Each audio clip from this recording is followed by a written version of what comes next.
All right, everyone. We are live. It is a couple of minutes early, so went faster tonight than normal. Oh, okay. Well, I'll tell you what. Let's just give it till 6. That's fine.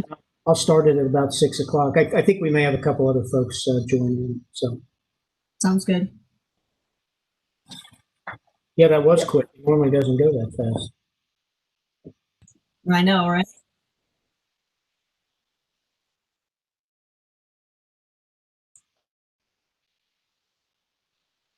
Kofi, while we're waiting, how about those Bearcats?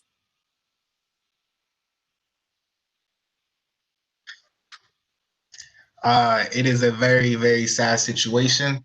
I took the semester off, but seeing what's happening, I have full faith in the medical team that they'll rebound. But right now, there is a couple people who are unfortunately sick. I'll tell you what, they were doing great, weren't they? Absolutely, absolutely, yeah. They are doing really good. Very, very good.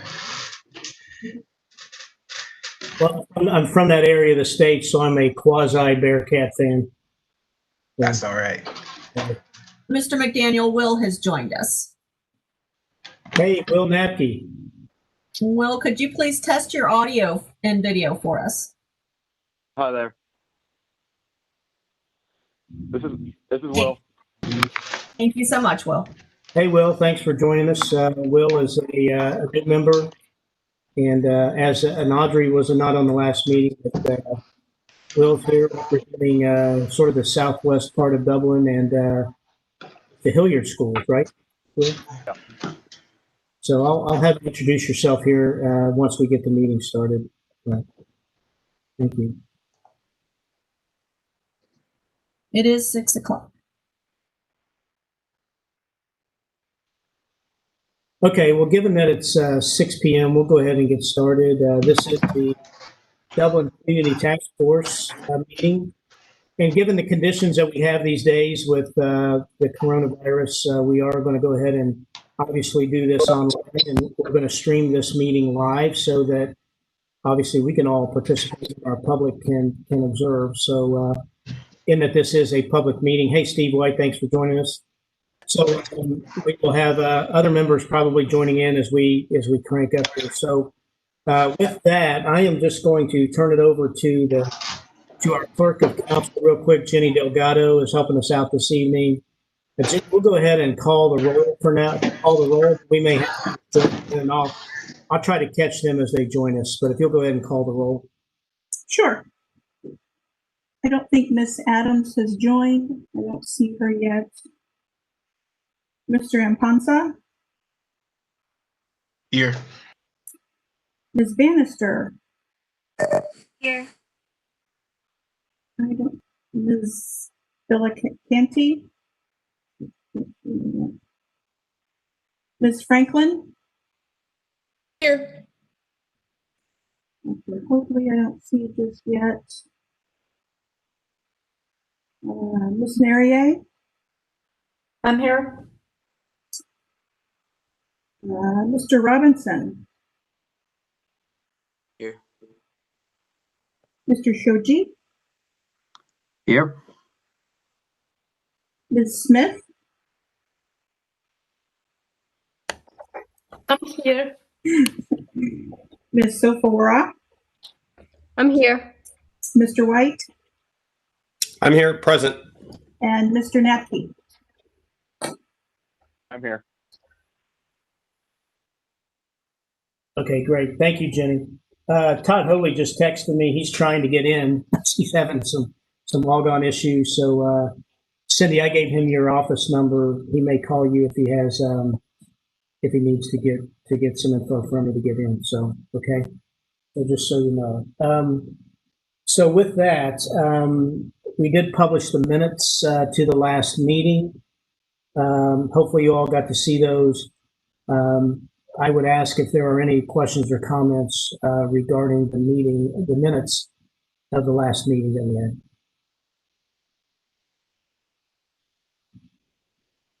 Okay, if there are no comments or concerns, I would ask for a motion to approve the minutes from the last meeting. Do I have a motion? So moved. It's Esau. Thank you, Esau. Do I have a second? Second. Second from Mr. White. Thank you for that. We'll just, all those in favor say aye. Aye. Aye. Any opposed, same sign. Okay, that's democracy at its best right there. Okay, so speaking of that, I have put on our agenda for this evening, I've asked our law director, Jennifer Raylor, to join us. I've asked Jennifer to join us because, of what we are doing here, we are a public body, right? Appointed by city council as a special task force to have discussion, dialogue, respond to and discuss items relative to resolution 4120 and other pertinent things that you all may raise and want to discuss and guide us ahead. So, really, so what this really is about about open meetings and how to conduct, ourselves during open meetings, how to interact with each other. So this is, and I hope you don't mind, this is a little bit of a legal brief, and I've asked Jennifer to do that. And we do this with all of our boards, commissions, and committee members as sort of an orientation. Once we do this and kind of get everybody on the same sheet of music, we won't have to revisit that, but it kind of lays a little bit of some of the ground rules acting as a public body. So with that, I'm pleased to introduce Jennifer Raylor, our law director. Jennifer, would you mind taking a few minutes to walk me through that? Absolutely. Good evening, everyone. It's a pleasure to be here tonight. As Dana mentioned, I'm going to try to share my screen right now. So let me know. Do you see the screen? You sure can. Okay. Let's see. All right, there we go. As Dana mentioned, the Ohio General Assembly has set some ground rules for public bodies when operating and conducting public business. So as a public body appointed by City Council, we have to operate within that framework. And the purpose of the framework is to ensure that public business is discussed in a public setting. So we want to be as transparent as possible to the constituents the city has. So in Ohio Revised Code, section 121.22, it mandates that meetings of public bodies must be open to the public. And in that definition, it's important to look at what constitutes a meeting. And you have to have 3 elements to constitute a meeting. And so first you have a prearranged discussion. And so, for example, tonight, we all knew we were getting together at 6 o'clock. You need to be discussing the business of the public body. So we have an agenda that is centered around the goals that council has given you pursuant to that resolution. And then you have to have a majority of your members present. So we need all 3 of those elements in order to constitute a meeting. And we're going to have to give notice, so people who want to observe and listen to the meeting have the opportunity to do so. And then we have to draft minutes showing just the substance of what you discussed. And the notice and the minutes are all handled by city staff. Now, this is a pretty new format for us. Prior to the pandemic, the revised code required that all public meetings be held in person. So we would all have to we all met at City Hall. If anyone wanted to come in to provide testimony or public comment, they would have to be present in that location. We've been streaming our meetings for a long time. So there's been the ability to watch it when you're in the public, but not to participate. So like so many other things, that changed with the pandemic. And the General Assembly scrambled knowing that it was not safe for us all to get together in person. And so we are able to have the format that we're having tonight.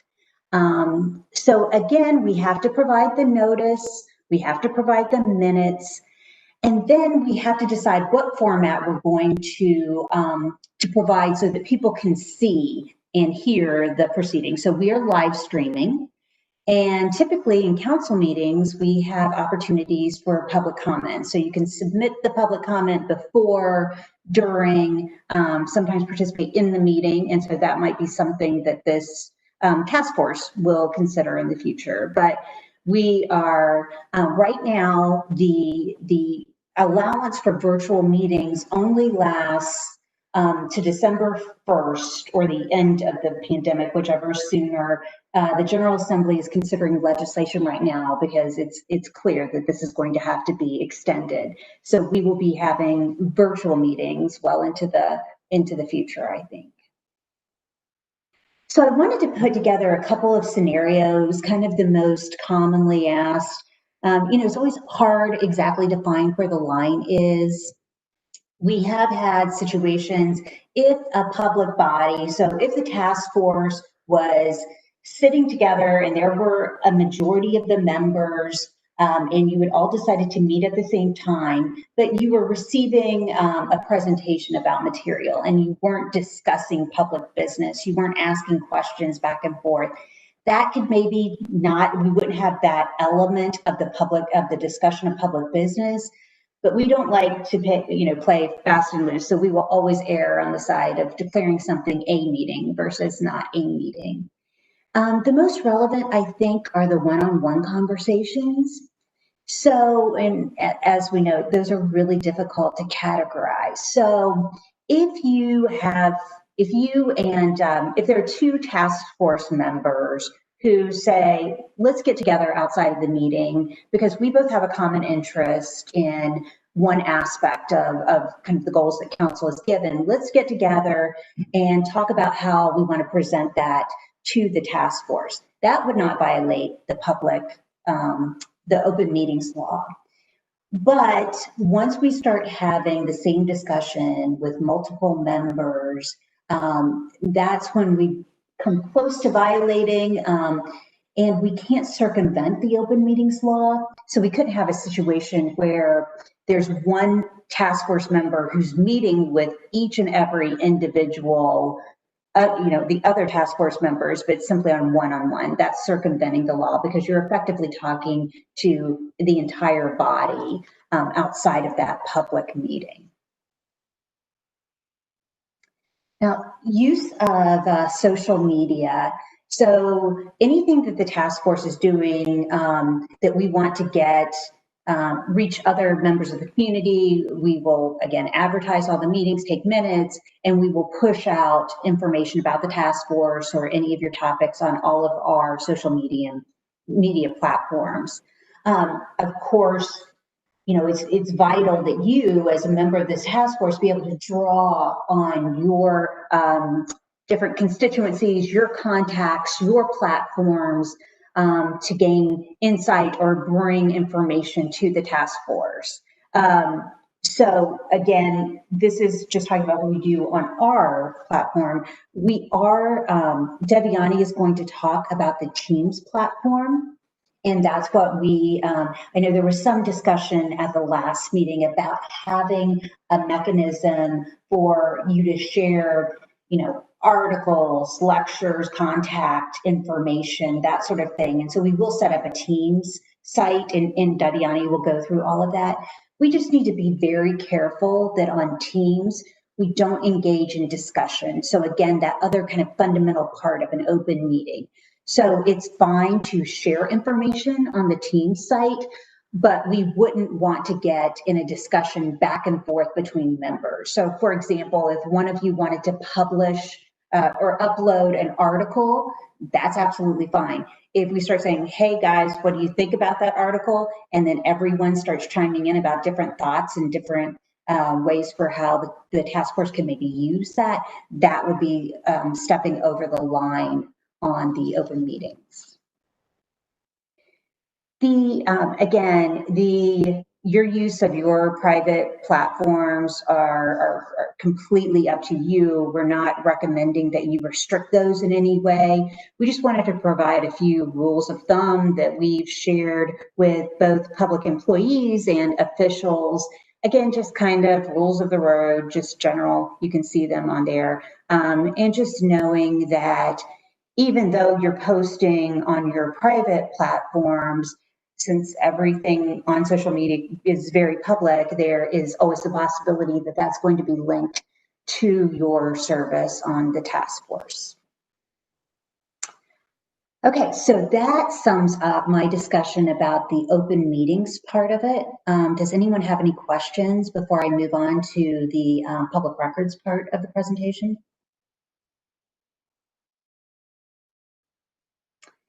Okay, so public records, this is something you have to be a lot less concerned about. Again, the Ohio General Assembly has provided that pretty much everything that is a city kind of comes into contact with is probably going to be a public record. And so there is the definition. So it's basically anything that serves to document the organization, the policies, procedures, operations. So it's very expansive. So of course, public documents that could come out of the task force service could be everything that's uploaded to the team site would be a public record. If there are emails going around, like if someone from the city sent an email out to the entire task force saying, you know, what are some dates you're available for the next meeting, or just administrative things, those would all be public records, and we would be responsible for maintaining those. Probably the most likely situation where you would generate a public record is if you email back and forth. So if you email one of the staff reps or Dana McDaniel, and you're talking about task force responsibilities, that would be a public record. Now, personal notes are not public records if they meet the criteria that's on that slide. So kept as personal, kept for your own convenience, and not accessible by other members. So if you're keeping notes as these meetings go on, those are your personal notes. Those will not be public records. And again, with the emails and text messages, we again have to be careful that we don't end up inadvertently violating the Open Meetings Act, because if we had everyone on the task force on an email chain and we start emailing back about substantive business of the task force, then we're going to get into, that's not only going to be a public record, but it's also a potential violation of the Open Meetings Act. So this just touches again on the team site. So those again will be public records. We might provide documents by email. We would take care of those. So in the event there's any public records requests, we would have those documents. And that concludes the public records portion. So does anyone have any questions for me on that or anything else?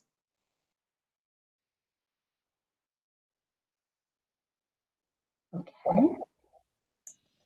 Okay, great.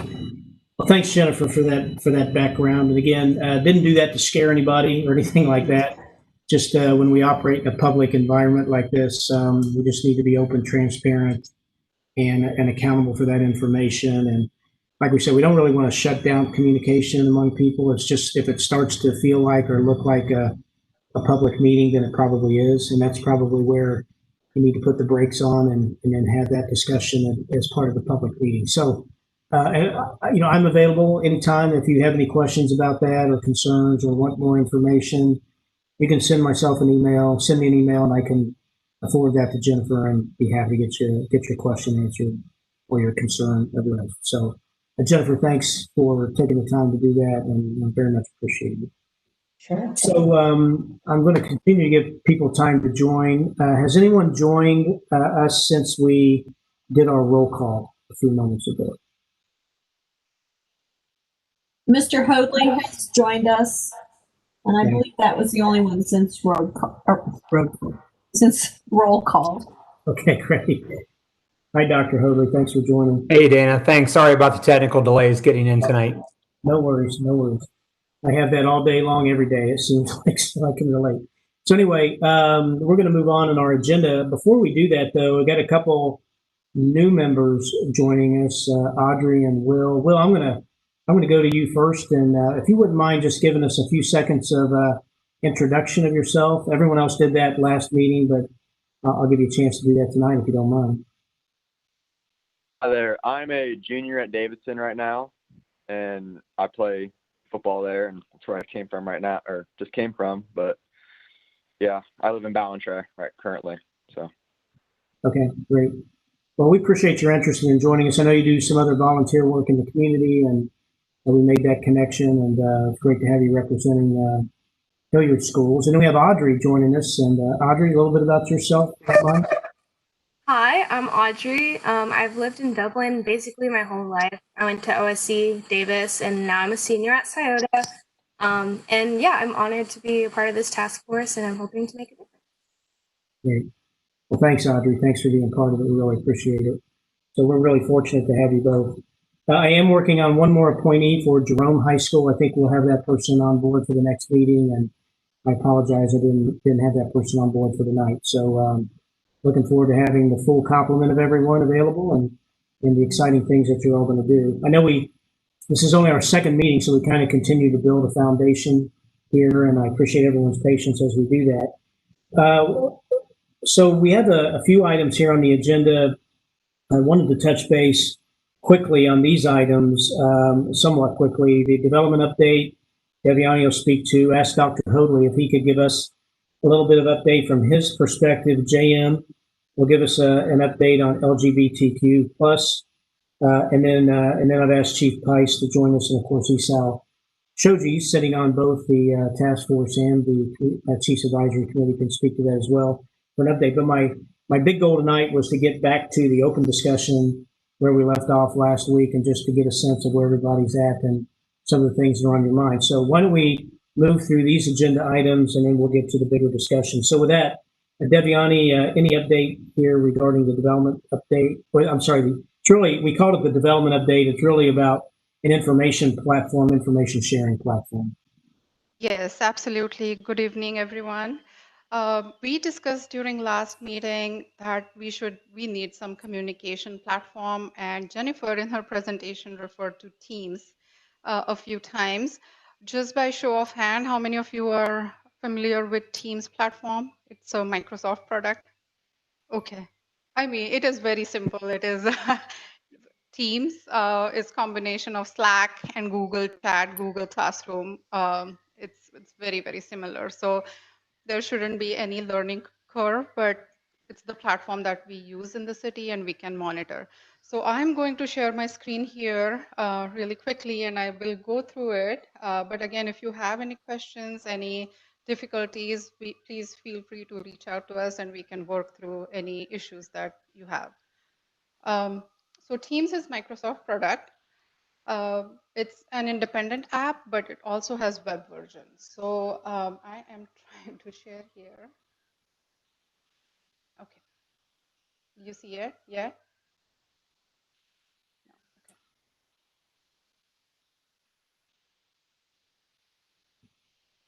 Okay, any luck? There it is. We got it. Okay, great. So what I have here is downloaded app on my machine. It's Teams independent app. So in the beginning, I will send an invite. I have not added all of you as guests to this team yet, but I will do that tonight or tomorrow morning. You should receive an email invitation to accept your team login. So once you accept that, it will take you through multiple steps. Once you follow those, you are part of Teams. Here on my screen, I'm part of multiple teams here, but on top of my screen is Community Task Force 2020 team. Once you click on that, there are multiple channels. These are called channels. If you see general under the teams, that's one of the channel. And we will stick to that one channel. Once you click on that channel, the main platform opens up on the right side of your screen. Now there are three different components to that. The first one is posts. This works as Google Chat. So any new conversation, if you have any requests, if you come across any article like Jennifer mentioned, sticking to her recommendations of not having any discussion, but any post that you want to share with us, we can do that here. You can also tag people. So I will tag a team.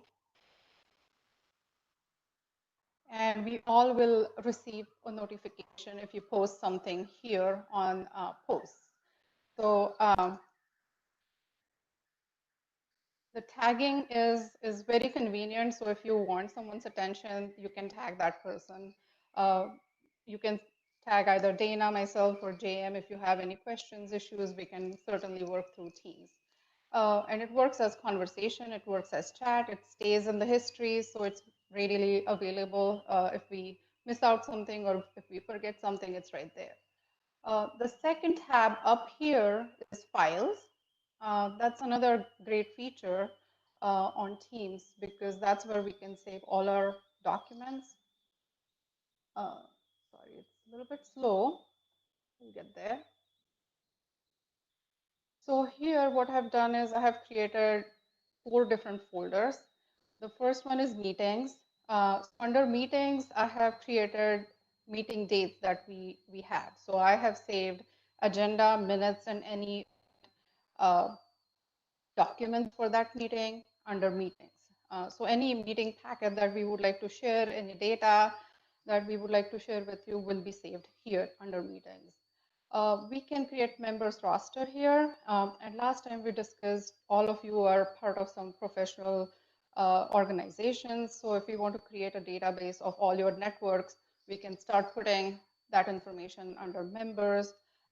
Resources is a lot of, if you come across any article, any PDFs that we would like to save, that those can be saved under resources. And we have been getting inquiries on city's website. Council has been getting a few questions. So we can save all those inquiries and updates in this folder. So we all have access to this information. But again, going back to Jennifer's recommendation, we shouldn't be having any discussion on posts or any of the information saved here. It's just for your reference. And then third tab here is city's website. That is for community task force, as well as Chiefs Advisory Board. So once it opens, this is actually tagged to city's website. So Teams will serve as one-stop shop. It's one resource that you have to access. And this will also provide city's main web page and other information that's available on the website. So I think it's very simple once you get a hang of it. Once you start playing with it, it will be very, very clear. But again, if you have any questions, please feel free to reach out. Our IT will help if logins are not working out. So with that, Cindy, did I miss anything with Teams? Can you think of anything? I think that's about it. Teams is very powerful, and there are a lot of little intricacies if you get really into the weeds. But this is a great overview, Deviani, and I think you've covered it. Okay, great. Thank you. Mm-hmm. Any questions from the task force members?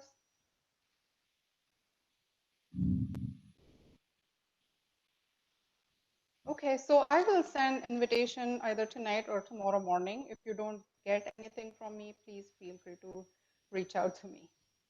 That's all I have, Dana. Well, thanks, Deviani. Appreciate it. And again, this is responsive, I hope, to the task force suggestion that we have some central platform that, we could all access and work together on. So we'll see how it goes. We can always adjust if there's a better way or different way, and see how much people decide to interact with it and so forth. So, and again, I tell you what I found to be very powerful are, I think you may have seen me advance a couple emails to you all that I've gotten from other folks suggesting various articles and or like, for instance, the New Albany Foundation dialogue that's going on and different venues that we can go out and folks can go out and see and access. So we want to keep that effort up. So please feel free to contribute any of that if something catches your attention that you want to share. That's great. An item I didn't mention earlier that I do want to cover briefly is the group in the last meeting mentioned the possibility of a survey as a way to sort of garner input from the public, but I think our focus was a little bit more about your individual networks and trying to leverage those and perhaps even surveying those. So I just want you all to know that is on our mind, and we've internally started to talk a little bit about that. But, the one thing I would encourage is that if you have ideas or thoughts about that, and we can talk about it some more later in the agenda if you want to touch base on it.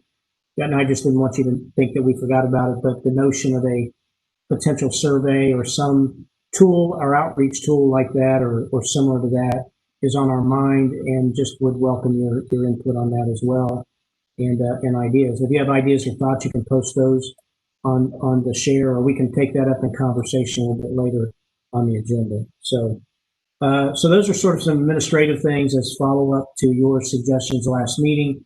I just wanted to report out that, those are important to us and that we are actually working on them. I'm going to go now to Dr. Hoadley, and Dr. Hoadley, if you don't mind, I'll hand it over to you for any update that you'd like to provide. Yeah, thanks, Dana. And good evening, everyone. Great to see everyone here. And I want to just welcome Will. It's great to have a student, even Hilliard District. Dr. Marshalls and I are very good friends, and great to see the wonderful things happening down at Hilliard. And when Audrey introduced herself, she's a very humble person, but she did not share. She's not only an accomplished musician, but also an athlete, and just committed to run cross country and track last week at, I believe, Northwestern in Chicago. So Audrey's going to be representing Dublin Scioto in the Big Ten. So wanted to say kudos to her. But great to see all of our students on here tonight, as well as everybody here. And Dana, thanks for the opportunity just to give some updates. A ton of effort and a ton of work going on within Dublin City Schools that, unfortunately, because of the pandemic, I think is having a hard time getting the visibility that it deserves. So I want to share this tonight with all of you. Some of this you'll feel your own fingerprints on, because one of which I'll start off right off the bat. I need to thank Kofi for his leadership and conversations that we had clear back in July. And Kofi, one of the things that I think were a leader while in high school, and I think your brother may have even been the originator of the Black Brothers or Black Students United at Kaufman. We now have an organization at Dublin Jerome. And so that makes our third high school that we have. That's a Black Students Association at Jerome. So Kofi, your fingerprints, your suggestions, really much appreciate that. And that's been a well-received organization. And again, hasn't got maybe the noticeability because of the pandemic and students just coming in a couple days a week. But Kofi, I want to thank you for your leadership on that. We've been doing a lot of work internally with our employees. We've spent a lot of time looking at the 220 plus comments on the Dear Dublin Instagram page. While the new posts have slowed, it's just as important. A post that occurred back in July, still very, very important today. So we've been doing a lot of reflection on that. So I want to share just some of the things that we have planned, some of which were going on today. We had our employees were in today, all 1,200 of our teachers. Almost all of our buildings were working on diversity, equity, and inclusion for a portion of their day. By our contract, it was a half-day workday, half-day training. So we spent a good amount of that half day in each building on this important issue. And we're going to follow that up on November 3rd, which is an election day. We'll be electing our new president on that day, but we'll also be welcoming Dr. Goldie Muhammad from Georgia State University. She is going to be our keynote speaker for all of our certified staff, our teachers, our administrators, our bilingual aides, our support staff. She comes to us, again, from Georgia Tech, and is really well known. She's expert in looking at marginalized populations of youth and really helping schools make sure that we're always working in the right way to close achievement gaps and putting in the proper supports so that all students can learn at a high level. That's certainly our vision and our mission in Dublin City Schools. And so we're really excited to have Dr. Muhammad with us on that day. We'll also, our classified staff, which would be our cooks, our custodians, our bus drivers, our secretaries, they will be doing different online modules in addition to Dr. Muhammad on implicit bias, cultural sensitivity, and making sure that we have a discrimination-free workplace. So that'll be some great learning on November 3rd. I mentioned also, I think the last time we were together, we used local Dublin resident Steve Francis to provide 4 hours of training for all of our administration at our central office and our operations center.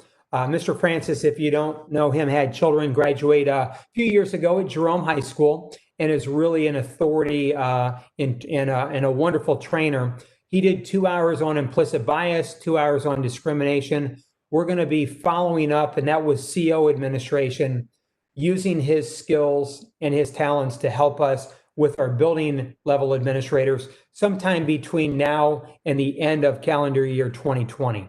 So again, that'll be 2 2-hour training sessions for all of our building administrators. That's kind of on the training front, and I need to really step back and give credit. Many of you know Tracy Deagle. Dr. Deagle is our deputy superintendent. I should say our rock star deputy superintendent, formerly principal at Davis. She and Joe Reinhardt, our executive director of teaching and learning, are really leading an internal group of around 50 of our employees, our internal committee, having discussions on, again, and making the selections for, like I mentioned, Dr. Mohammed, the different training sessions. We also have a social studies curriculum review that we're looking at right now with several of our parents. We want to always keep the public in public education. And so we're leveraging just the immense intellectual capacity of this community to help us as thought partners on this social studies curriculum review. But again, I cannot say enough great things about the leadership of Dr. Deagle and Mrs. Reinhardt and all the dedication on those on this 50-person committee. They're meeting often, sometimes more than weekly, just to keep us really focused. It's so many things pulling at our attention with the pandemic and COVID. We're discussing a return to full in. We don't want those urgent topics to pull away from the important conversation that we're having over diversity, equity, and inclusion here. So that is an overview. I'm sure I've missed about 20 things going on, but happy to answer any questions that you would have now or anytime during the meeting, or frankly, after the meeting. And again, I'll close my comments by just saying, it's great to see our students. I know you've had a little bit of a weekend here. Great to see you pop into our meeting tonight. And I really appreciate your leadership because you guys are really the future, and you're the one that makes sure that all the work that we're doing now sustains itself, not just in months, but in decades. So thanks, everyone. Dr. Holy, for the update, we really appreciate it. Are you going to be able to stay on, or do you have to get to another meeting? No, I can stay on till at least 8 o'clock. I've got a phone call scheduled for 8, but I'm definitely an interested party right here and wanting to be front row seat in this great discussion. Okay. Well, rather than open it up for questions for you, I'm going to move on through the agenda. And then when we get to sort of the open session, if you can't tell, I'm trying to get to that part. So these folks get to do more talking than us. And if they want to, open up a little bit of conversation, that would be a good time to do that as well. I hope everyone's okay with that. With that, I'm going to go to JM. JM, any updates?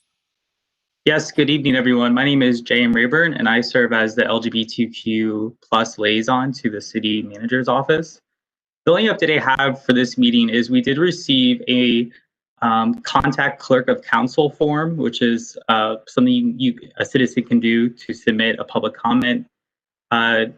This constituent wanted to know more about what the city is doing towards inclusion and protections for LGBTQ members of the community. The management assistant, Nick Plock, responded back to this request, but I just wanted to convey what we communicated to this individual. We did mention 3 things. The first being a resolution 3720, which you may be familiar with, is what formed the community task force, but also laid out social equity, inclusion, and diversity of core values for the city.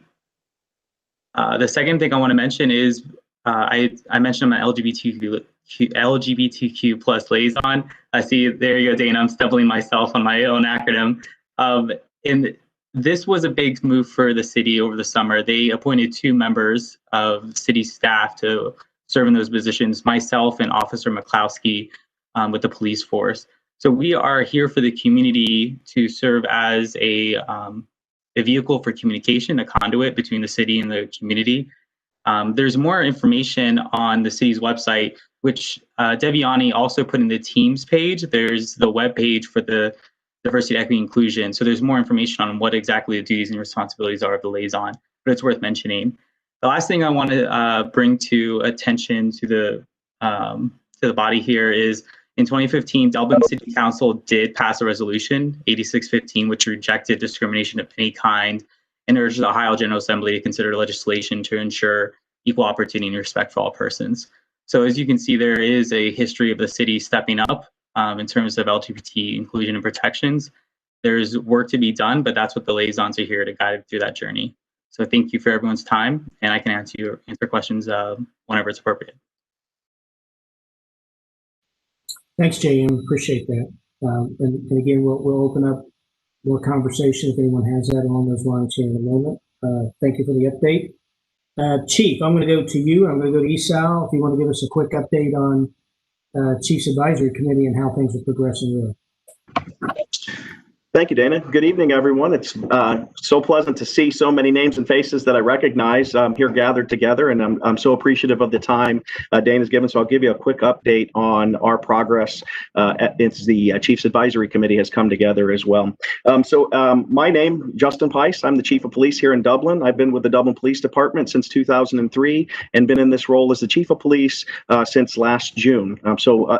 First and foremost, I want to thank City Council and the City Manager for taking the initiative to pass the resolutions that have brought us all here together as this group and also enacted the Chiefs Advisory Committee. So I really am appreciative and excited about and proud of our community for taking these steps forward to continue conversation that began over the summer, and with any hope will continue on long after any of us are still here. So because this is an ongoing process, and certainly we're always looking for opportunity to improve as a community and to improve the inclusivity in our community here in Dublin. But I also want to thank you guys for spending the time and for taking the initiative to be part of this group.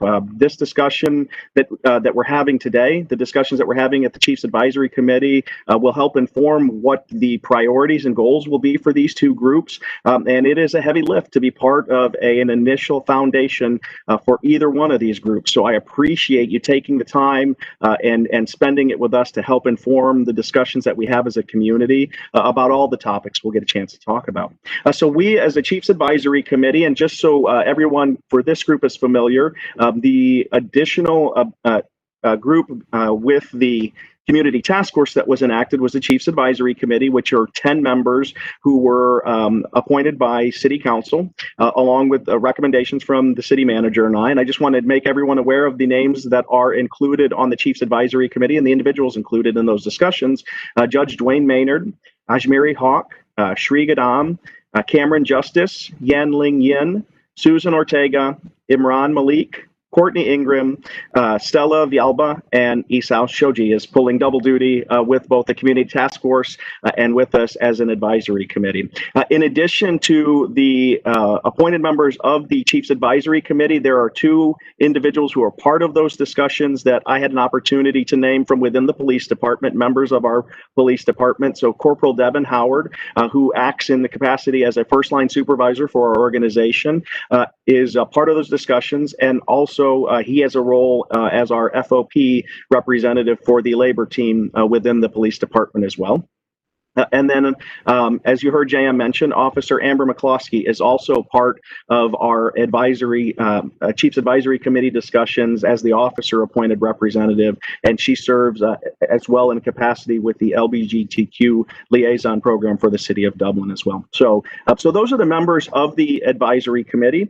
As I said, we've had a chance to meet 2 times so far. We met in September on the 15th for our initial conversations, and really we felt like it was important to have a foundational discussion to review, much as I'm sure you have here in the task force, the resolution 4120 and all of the requirements that are included in as part of the enactment of 2 groups. So specifically what we wanted to meet and discuss, and we covered very quickly, were the purpose, duties and functions, the reporting requirements, and the requirements for chair and vice chair from the resolution. So everyone from the group had a foundation of understanding of what we need to make sure we meet moving forward as an advisory committee. So that was part of our initial discussion. Then we really opened the floor just as introduction, much as I'm certain you have, and we got a chance to meet some new members here for the Community Task Force as well today. We spent a good part of our first meeting just sharing who we are and what we bring to the table as part of this team together as a Chiefs Advisory Committee moving forward. We felt like that was really important to have an introduction, even if it's in this virtual format, to spend some time to get to know each other and to share what everyone's personal backgrounds are, their goals, expectations, recommendations, and hoped outcomes for their membership on the Chiefs Advisory Committee. The back half of that meeting we spent as giving sort of a general overview of our police department. So we got a chance to talk about the organizational structure for the department, the mission statement and core values, and the goals for our police department, and really get a chance to answer questions and provide some information as sort of foundational understanding for what we do, why we do it here at the Dublin Police Department. And then the last piece that we really got into, we just touched the edge of before the end of the meeting, was talking about our police website. So we are in the process of working with Communications and Public Information to redesign our police website. And that is driven largely out of discussions we had with members of our community over the summer.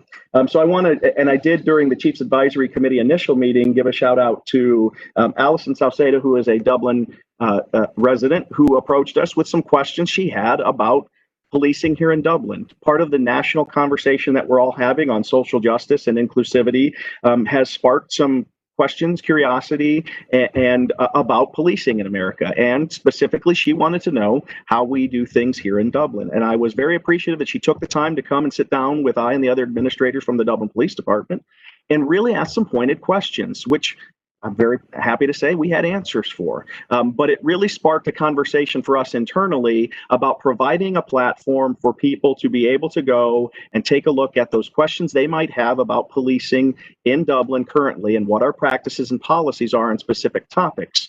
And so what we wanted to do was really design a platform so that members of our community or anyone who has interest in our police department from anywhere can quickly navigate to our website and see, here are the things that they do in Dublin with intention, specifically because they feel like those are the best practices in the industry and because they are the best practices for our community. And so what we've designed really is a website to help provide the public an opportunity, even passively, to just go and observe and read at their leisure what those policies and practices are, and then frankly follow up with us with more questions if you have them, but at least provides a foundation of understanding of what we do as a police department and why we do it here in the community. So that was really the first meeting, and we spent 2.5 hours really just immersing ourselves again in introduction, an overview of the police department, and then talking about the redesigned website and getting feedback from members of the advisory committee. So the second meeting, we came back together actually just last Tuesday. So we really just opened the floor for public commentary that we had, and we had a couple of initial comments from our first meeting that we passed along to the community task force and to Dublin City Schools, because they really were more about questions that individuals from the public had about the school system. So we felt like we wanted to hear those comments in our meeting, but also make sure they were forwarded to the right venue for the answers that might be better to come from this group or from the school system. So we talked about those, and then we sort of opened the floor for other discussion. As this group, I'm certain, is aware, and the Chiefs Advisory Committee was last week, Dublin has been in the news a little bit over the last couple of weeks. In particular, there were some questions from our public and a question from one of the members of the Chiefs Advisory Committee about the story on the FBI's investigation into the plot against Michigan's governor. And primarily, that question has risen to the forefront in our community because there was a portion of news articles and a portion of the unsealed indictments that indicate there was a meeting that occurred in Dublin over the summer involving members who were involved in that plot.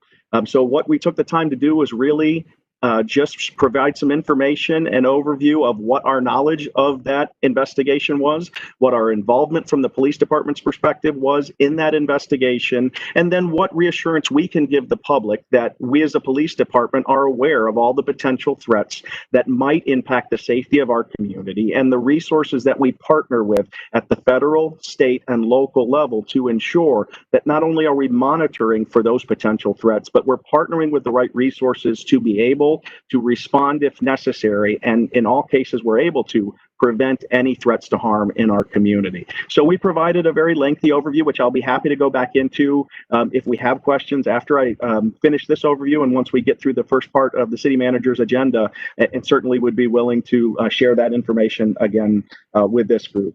The other portion of our discussion for this past meeting was really related to our school resource officer program and our connectivity to the school system from the police department here in the city. And we have a fantastic school resource officer program, but it really was an opportunity for us to lean in, hear what the members of the advisory committee either had as questions themselves or questions they've had from the public about our program. And what we ultimately decided was we probably need an entire meeting devoted to discussing our school resource officer program so we can discuss it holistically, from everything that we do in our intention to everything the community would like to see from that program in the future, including what is a very important partnership with our school system about where we are going with that program and what we can do to connect to students and all members of our community and Dublin City school systems, parents, teachers, and all of the other supports of that school system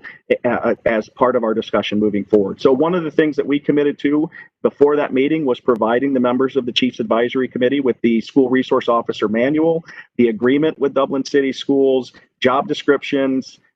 We want to bring back some SROs to answer questions for the advisory committee during that discussion. And we also want to reach out to the administration of Dublin City Schools to have them involved in that discussion. But we want to take sufficient time to plan that out ahead in the future so we can have a full discussion with all of the right resources at the table. Of the members of the Chiefs Advisory Committee, we have 2 employees from Dublin City Schools who I would absolutely want to make sure are part of that discussion when we have that conversation in full in the future. The last couple of pieces from our last meeting last Tuesday that we discussed were really the focus of identifying a chair and vice chair for the Chiefs Advisory Committee by our 3rd meeting, which will be our next scheduled meeting, and then leaving on the agenda the goals and focuses for the committee moving forward as driven by the committee members' perspective. So that's really the overview of our first 2 meetings. Again, I couldn't be more excited to have both groups coming together and to be here tonight to be able to answer any questions you might have from me or about the advisory committee. Chief, thanks a lot for that update. Esau, anything you want to add from your perspective for your fellow task force members here? I would say that yeah, people on that committee is not shy to speak up. The discussions were very active and fruitful, I think, and there will be many more to come, I think. I was struck by how much people were really passionate about education, right? How the police department interacts with children. And then that was reminiscent of some of the discussion that we had on this task force, in which we identified our relationship with the school district and how the students learn about various initiatives and efforts and how we educate them about the whole DEI initiatives that we like to share with them. All of that was very much shared between the task force and the Chiefs Advisory Committee.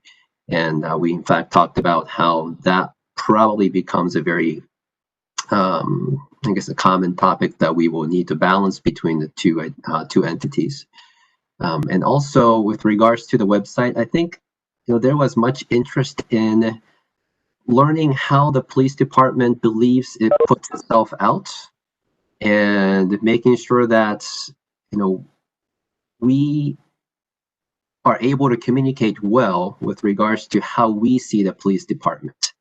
The discussion really was an active one, I think, with regards to what can be improved or what may be working at the moment. Much like what we're doing here on this task force, there was a lot of just making sure that we build a foundation of understanding so that we're able to have a fruitful discussion going forward, making sure that all parties get on the same page. So to that extent, I think we did a lot of that, and I look forward to a conversation going forward that's actually going to build on it. Well, thank you, Esau. Thanks for that perspective, and thanks for your double duty there. We greatly appreciate it very much. So I know that's been quite a bit of time this evening to try to get those things out there in front of you and update you on. And I really am happy to get to this point of the agenda where I really want to turn it over to you all for things that are on your mind. This is sort of more the open-ended that I talked about to try to assess what's on your mind and things you would like to talk about. Obviously, anything that we've addressed so far this evening is subject to any questions you may have, and feel free to bring those up as well at this time. And by the way, Dr. Hoadley told me to tell you he couldn't get his camera on, so he exited and he's trying to come back in, see if he can get his camera look, so he hasn't departed. So he may get back on here in a second, so just kind of watch for him to come on in case you had any questions or comments for him as well. So with that, I'm really just going to open it up and let's see where that takes us, and we'll go from there if that's okay with you. So any thoughts? Yeah, I can kick it off. Something that I've really been thinking about over the past week in between our first meeting and right now is, as a task force, I think we need to seriously consider moving forward with our suggestions that we want to make towards the city and Dublin City schools. Because if our term is 1 year long and we make our suggestions at the end, it's easy for people to not care anymore about what we're talking about or to lose interest in what we're doing. So what I wanted to tell you guys is I feel we need to immediately start talking about the suggestions we want to see the city implement, give it to the city, give it to Dublin City schools. So while we're still in the same term, we can talk about what they say back to us about what we suggested them. So if I suggest to the city of Dublin, hey, we want to see this, this, and this, they meet on what we suggested to them. And then that's when we get to really talk about what they talked about, if they liked what we said or if they didn't like what we said.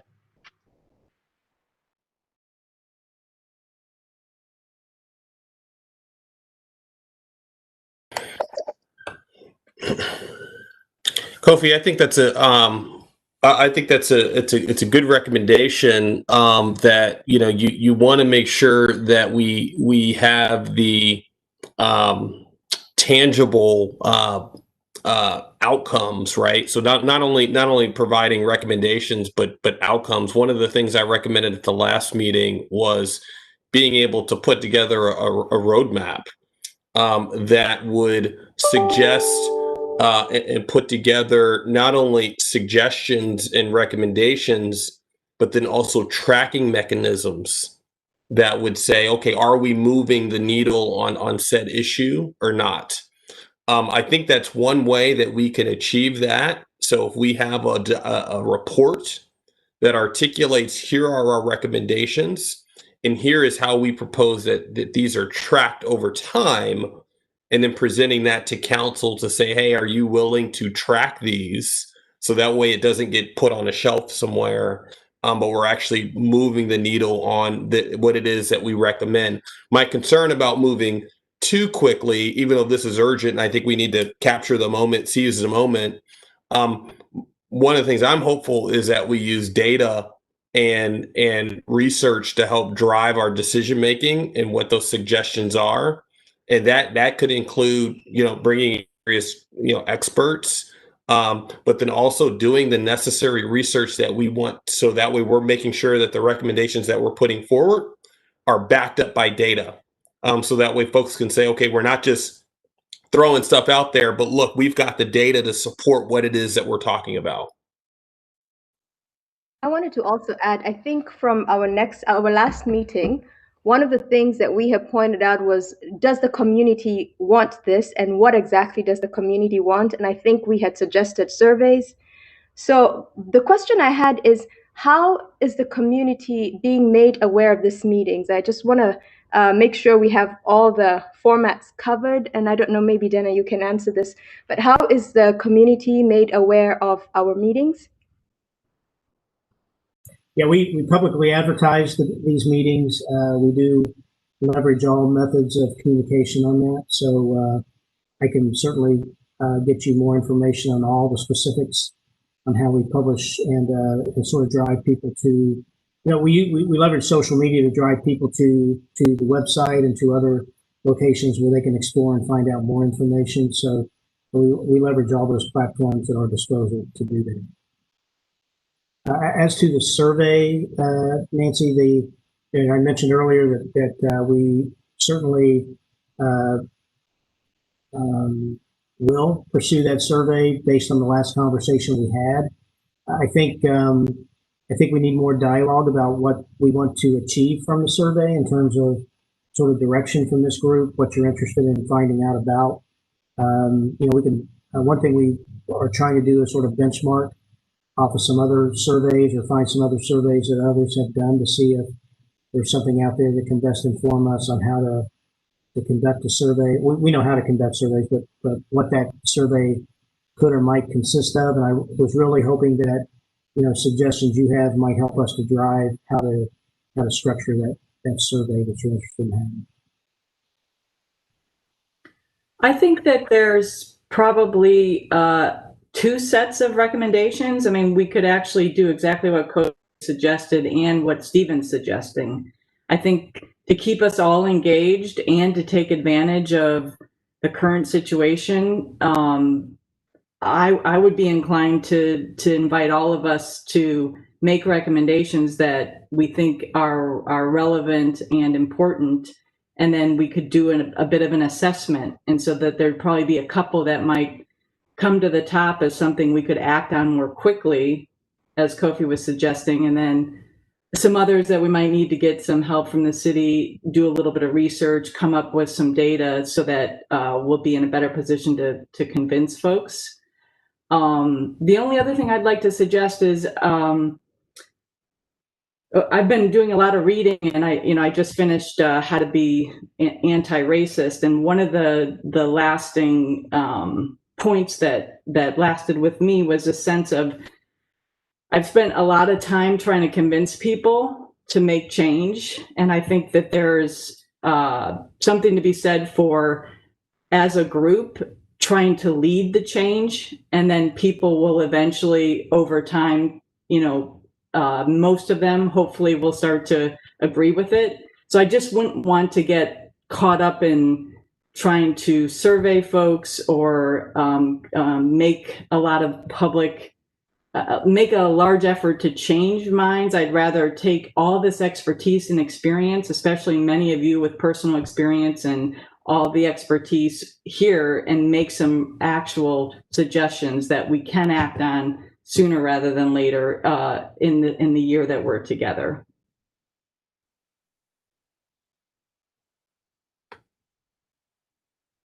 And something I'd like to add, Stephen, I liked how you talked about, creating some tangible recommendations that will last for a long time.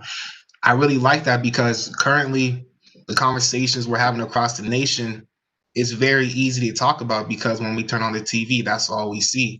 I think it really speaks a lot to see issues, initiatives, and things being put in place that are concrete and that will last for 3 years, 5 years. So Dr. Holy, when you were talking about the things Dublin City Schools has currently done, I liked hearing about them a lot. But something that I didn't hear was what's being decided today that's going to last 3 years. Because I can say, oh, as a teacher, I'm going to continue to talk about this with my classroom. It's another thing to have it in writing and keep me up to date with it for 3 to 5 years. So something I want us all to keep in mind when we do start talking about recommendations, what we want to see is, let's not just think about what we can do this year, but let's think about what we can do today that's going to last 5 years and down the road when we're not even possibly talking about this stuff anymore. Because right now we're having this conversation, but who knows what we're going to be talking about in 3 years. So that's what I really want to see, some tangible stuff that lasts years to come. If Dublin is really a leader like city officials promote Dublin to be, we need to see the leadership being made in stuff that lasts multiple years. Kofi, I think a big piece of your and excuse me for having my video off, I'm hanging out with an infant right now.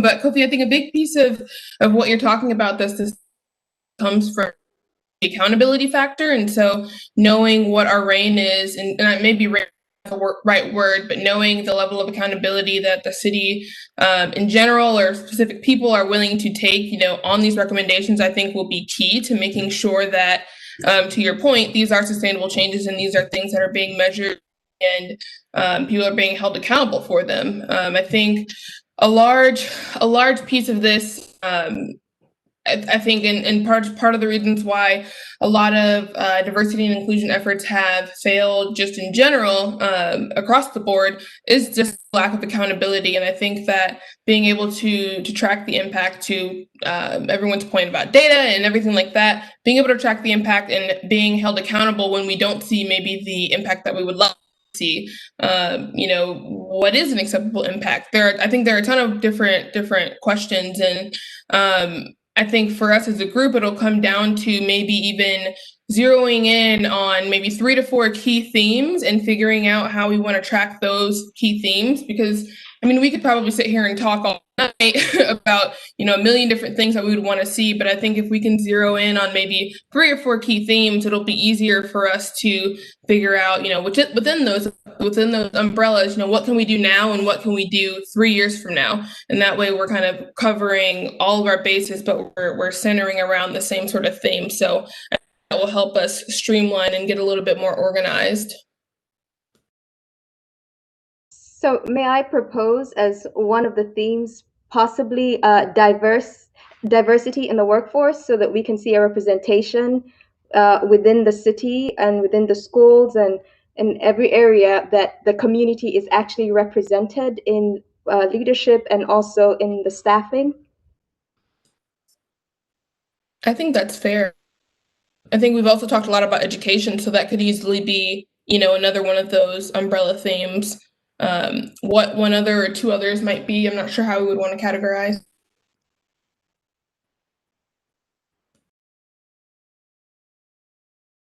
I'd like to recommend consideration of housing, the diversity of residents and rental, those renting in the city limits. Can you be a little bit more specific with that? Because I think that's a great point, but I just want a little bit more meat in it. I think that there's a lot of opportunity to explore it. It is a broad topic. I think I was hoping to find out from the city about, part of what I'm finding out is there's a lot to learn in regards to the city specifics. For example, I just did want to mention to everybody here, one of the things I took away from our last meeting was I was very concerned by when I heard, because I wasn't privy to it, but the sense that especially the kids in schools just not feeling as welcome as and I was very surprised, and I had no idea that was happening. So I think that there's a lot to learn on many of these topics, at least for myself. When it comes to housing, I think it would be advantageous to get a sense of I was thinking of looking into diversity of income and race. I think it would be good to have a sense of what is the current housing stock and who's renting and who's purchased homes, and then maybe there's an opportunity to consider in the future, looking ahead, about reducing, if there are some barriers to folks finding housing in Dublin. As an employer, it would be ideal if we could, we have a mix of folks with different income levels at our place of business. And I know that there's individuals who would want to live near our company, but Dublin is known to be a little bit more expensive. And I think there's good reason that it is. We have so many amenities. But I believe that there might be some barriers that if we knew what they were, we could make some recommendations to reduce them, so that over time we could do better with diversity of income and race when it comes to housing. Those are my initial thoughts.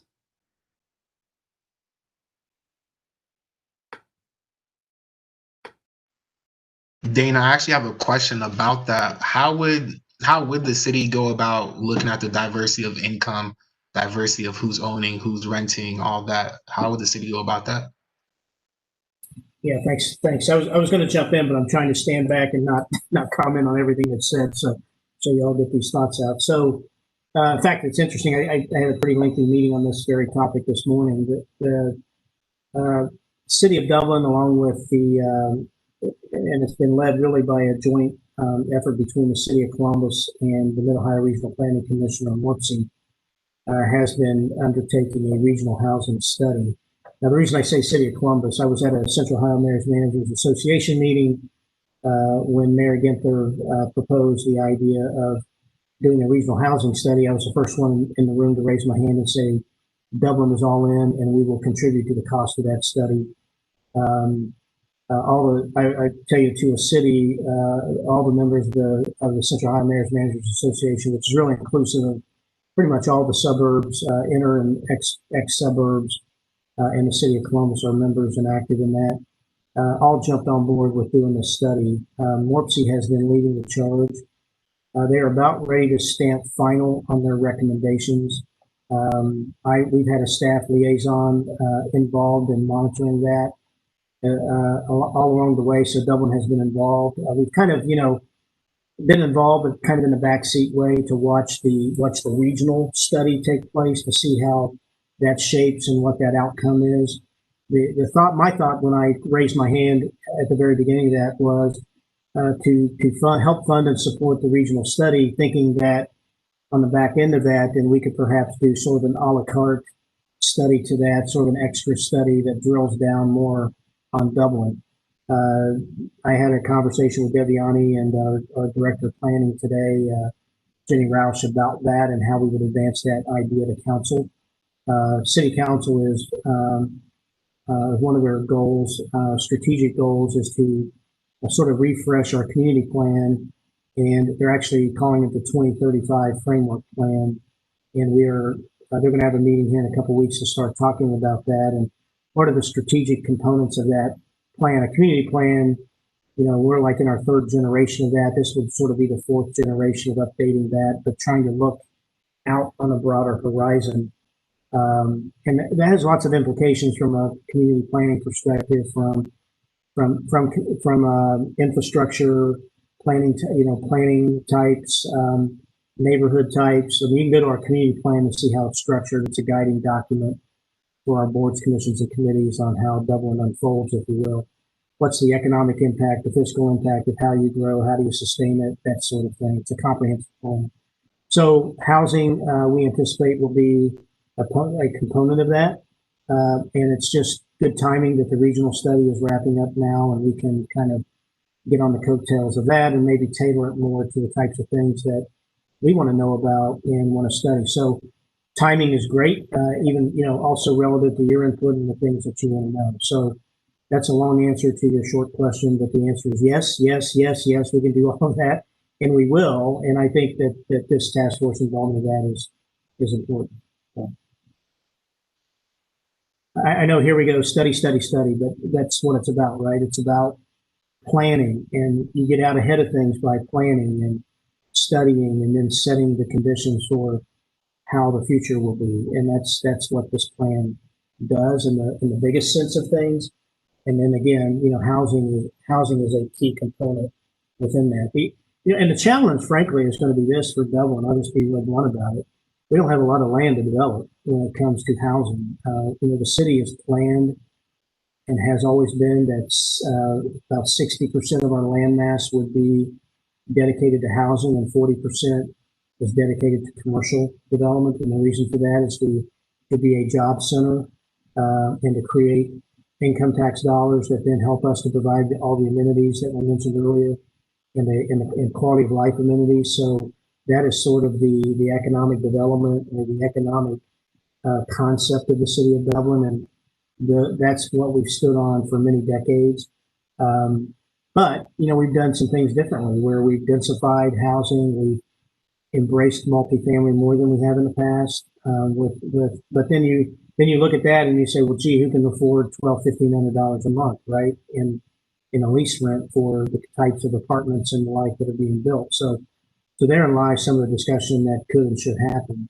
And then when you look at it from a workforce perspective, and I know it goes much deeper than that, where do you draw workforce from an economic development perspective? We're the second largest employment center in Central Ohio.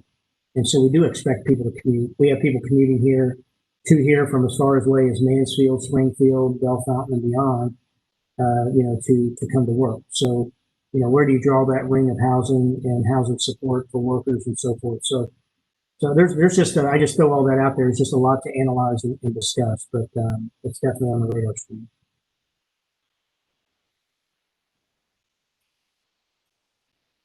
So my commitment is to keep you all informed on how that progresses, and certainly, again, I want to commit that this committee will be, or this task force will be kept apprised of that and have some input to it. I'm not sure if this would be one of the themes that Nancy was suggesting a little bit earlier, or maybe a metric to measure the progress on a theme, but I think we ought to be cognizant of how we are perceived as a city. And that is not just by the outside. Obviously, we want to be seen as an ideal destination, but more importantly, by people on the inside. So the residents of Dublin, as well as the stakeholders of the Dublin community, which might include, say, students or workers. If we start talking about perception, I suppose it could sound somewhat superficial if we're not careful, right? It's not just how we look, but what matters is measuring the perception as a benchmark of where we are in reality. And I think it's important to maybe figure out what type of questions we care to ask, or what are the things that we want to be known as, and start measuring that and keep asking the same questions year in and year out to see how we're tracking, to use the word that Stephen used a little bit earlier, how we are making the progress on becoming the ideal destination, or becoming the city that all the residents are proud to call home. I think if we keep asking the same question, and if we see the answers move one way or another, that'll tell us something about the progress that we're making over a 3 to 5 years that Kofi was maybe talking about, and maybe even beyond. Maybe we do something like that every 5 years to see how the city is doing. Something that we can just keep going back to and use as metrics of our progress.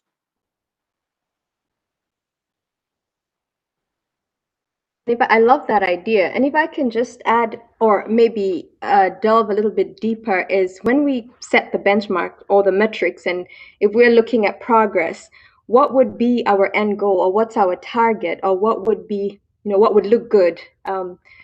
So maybe also have specific metrics about what it is that we'd want to see, as you said, to make this a desirable destination for everybody, not just for some.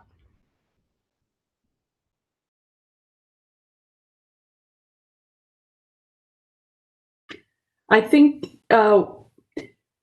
did somebody talk about 4 categories? I don't think we have to be married to 4, but I just wanted to throw out a 4th idea is certainly policing. And I think that the city has the task force, and with the liaison, and that might be covered. And although we could consider that for this task force, but I assume that's not necessary. So one idea that's come up in my mind, talking about both economic development related to employers and housing, is maybe we should consider transportation as potentially a 4th category. I'm throwing that out there without a lot of knowledge about it, but I believe that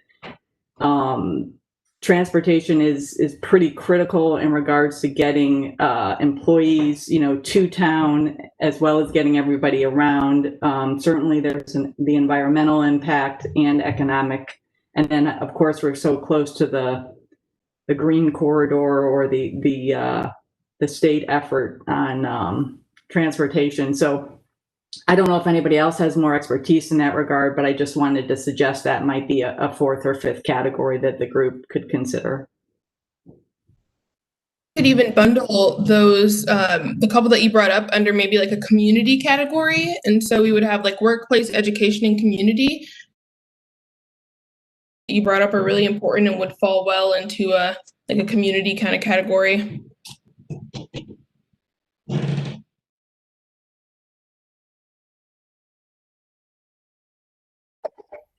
Yeah, I like the community category as well. One of the things I was hoping that we could tackle through this as well is this notion of implicit bias that you see. I know that this is something that when you talk about diversity and inclusion, it's something of what are the tactics and what are the strategies that we could do as a community or as an individual to strive to to be uncomfortable.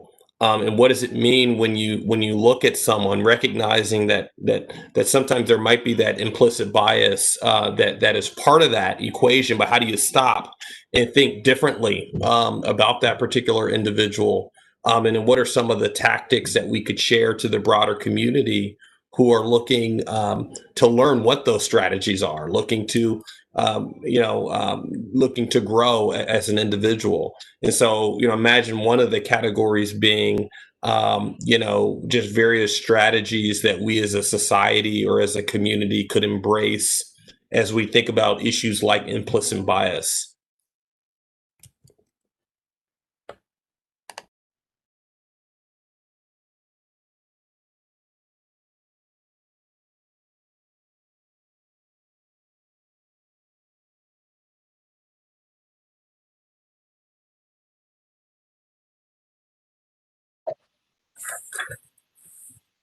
So if I'm tracking so far, and we'll just keep this going. It's great conversation and ideas generation. Diversity in the workforce also to be reflected in the city and the schools as organizations.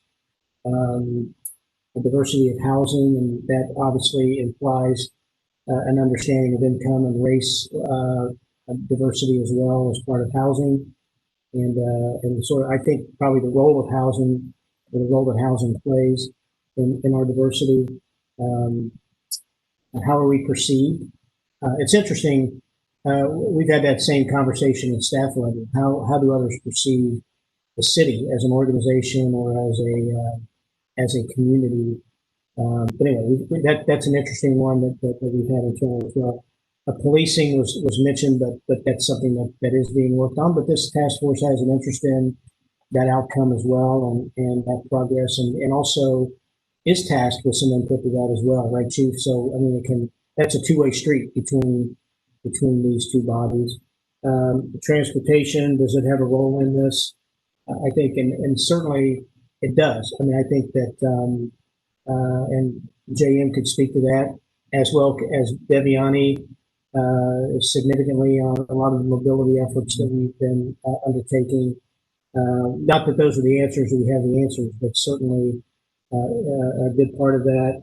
I thought it was interesting, Denisha's comment, I believe it was, about perhaps categories of workplace, education, and community, and maybe you could break things down within that.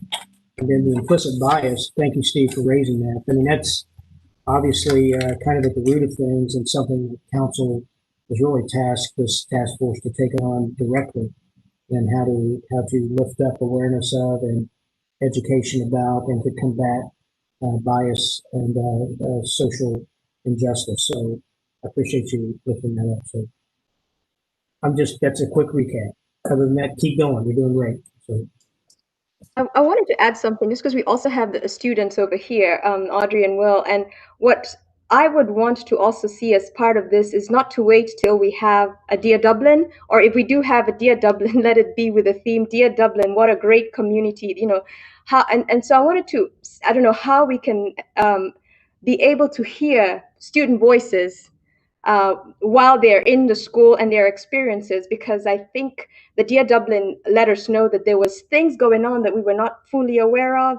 And being public education, I think the city should know and be aware of what's going on and the different voices. So, and I don't know, that would be under education, but I really would want to be able to hear the voices of students, their experiences while they're in school. Yeah, and Jamil and Audrey and Will, certainly love to have you a part of this conversation and from the things that the experiences you're having or have had or are seeing or hearing, and I'm sure Dr. Hoadley would love to hear it as well. So, as well as the task force. So by all means, feel free to chime in anytime. I can add something about my experiences, growing up in Dublin.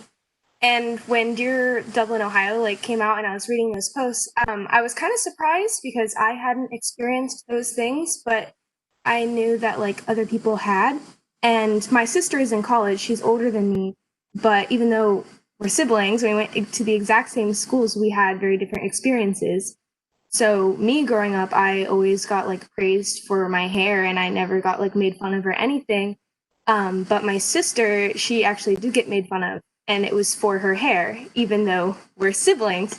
And that might be because I have blonde hair and she has brown hair, but she had curly hair just like me, and she always got made fun of growing up because of the way she looked, which was, it was just an experience that we both didn't share in a way, even though we went through the same school system. So it's just keeping in mind that even though within the diversity in our community, everyone is having different experiences. And, even though my sister and I grew up in the same household and went to the same schools, we had different experiences.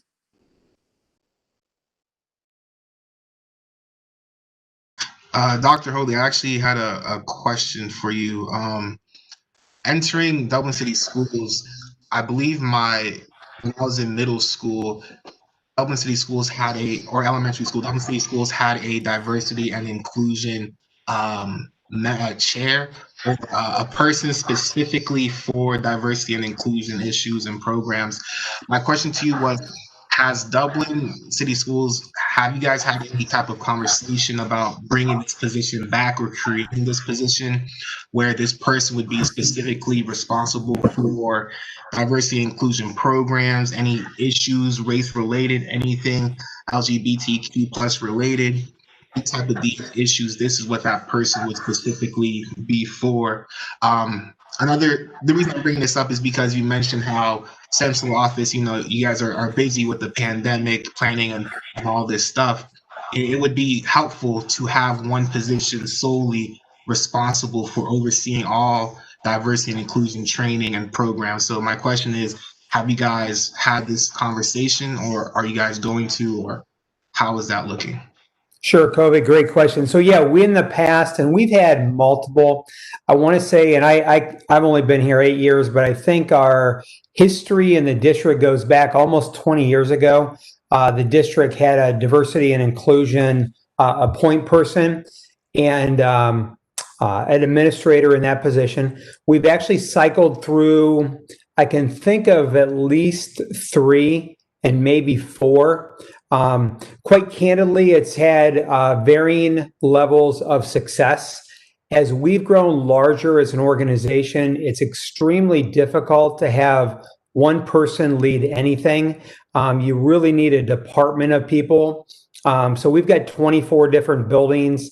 And so it really is something we have talked about a lot. We've also talked about, various smaller roles. Could multiple people have part-time positions in this and part-time positions in others? It's just a really heavy lift in a large organization to have one person. And so to answer your question directly, we have talked about it. We've looked at the pluses and minuses. We haven't landed on anything right now. We're still in the data gathering standpoint. Dr. Hoadley, and is it possible to know, as you said, you've had varying levels of success? Is it something that you could share with the group? What were some of the challenges that we've not been able to maintain this position? I know you said because it's a big district, but was that the only reason? I think it was multiple. I mean, it's a big district, Nancy. So I mean, with 24 buildings and getting traction in all those buildings was difficult. You know, I'll go back. I think one of the times that we had a turnover in personnel is we had a levy defeat. And so unfortunately funding was cut and that person was reassigned from our coordinator of diversity to a high school assistant principal position. That person ended up leaving a year or two after that. That really undercut a little bit of the, I don't want to say the validity of the position, but it was cut. And so it caused a lot of ill feelings within the organization. You know, it gets into whenever you're having to make belt tightening moves. Why does this position get cut? Why does this position maintain? So that set us back. That happened, I think, back in 2010 or 2011. Just predated me by a couple of years. And again, as we've grown larger, it's just become more and more of a challenge to have one person lead anything. And you have to lead, especially as it's become, I just want to say, as Dublin's become more diverse from a standpoint of different ethnicities, different religions, the Lgbtq, all of those things, it's really hard for one person to represent so much. And that's been our internal struggle currently in this really important conversation. But that's the history I know. There may be someone on this call, because there's others here with longer associations within Dublin that may have a little better history. I think that brings up a good point, Nancy, though, of how I think just knowing exactly where our limitations are, because we can obviously make all types of recommendations, but there has to be people there that are able to execute. And I completely understand the limitations, but I think that determining what that will look like, maybe that's a recommendation in and of itself, is how will we be able to kind of centralize this? Because I think we of course need to have a diversity and inclusion strategy. And how are we making sure that that's getting filtered down, you know, to the different departments and that sort of thing? How are we holding those departments accountable for this overarching strategy? I'm curious, and Dana, I don't know if you would have information on this, but where does the city stand, I guess, generally when it comes to diversity and inclusion training? I know that there's a lot of talk about that right now for one reason or another, but I think that a big piece, and someone mentioned implicit bias, a big piece of that is that many of us have gone through several different unconscious or implicit bias trainings. I think where we really get to be effective is how do we tailor those trainings for people to meet them where they are. And so versus spending 2 hours talking about unconscious bias and what it is and how you can be a better person, I think that it's more effective to talk about unconscious bias for specific roles. So whatever role that is you play in the community, whether it's as a teacher, whether you work in HR, if you work in economic development, what does unconscious bias look like in your specific area? And what can you specifically do to kind of target that and to address that? I think that's a lot more effective than just kind of a general, hey, unconscious bias exists, don't be a bad person. I think it's really easy to get lost in all the information, understandably so. And so making it easier for people to know, hey, what exactly can I do tomorrow or in 2 weeks in my specific role to address this? Well, I guess it's important when I answer that question that I tell you that I look at this through two lenses.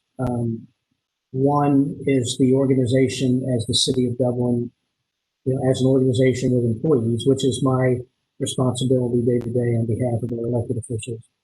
And then the other part of that is just what we're doing here, and that is how do we address this as a community? And so we really have a dual strategy.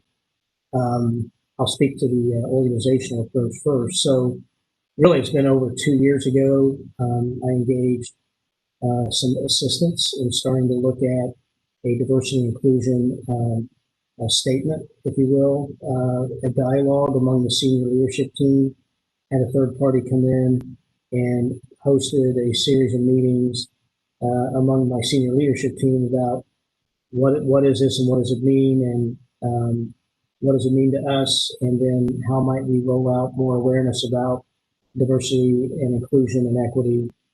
We had some, I think Chief will say we had some pretty interesting conversations on that. He was involved in that.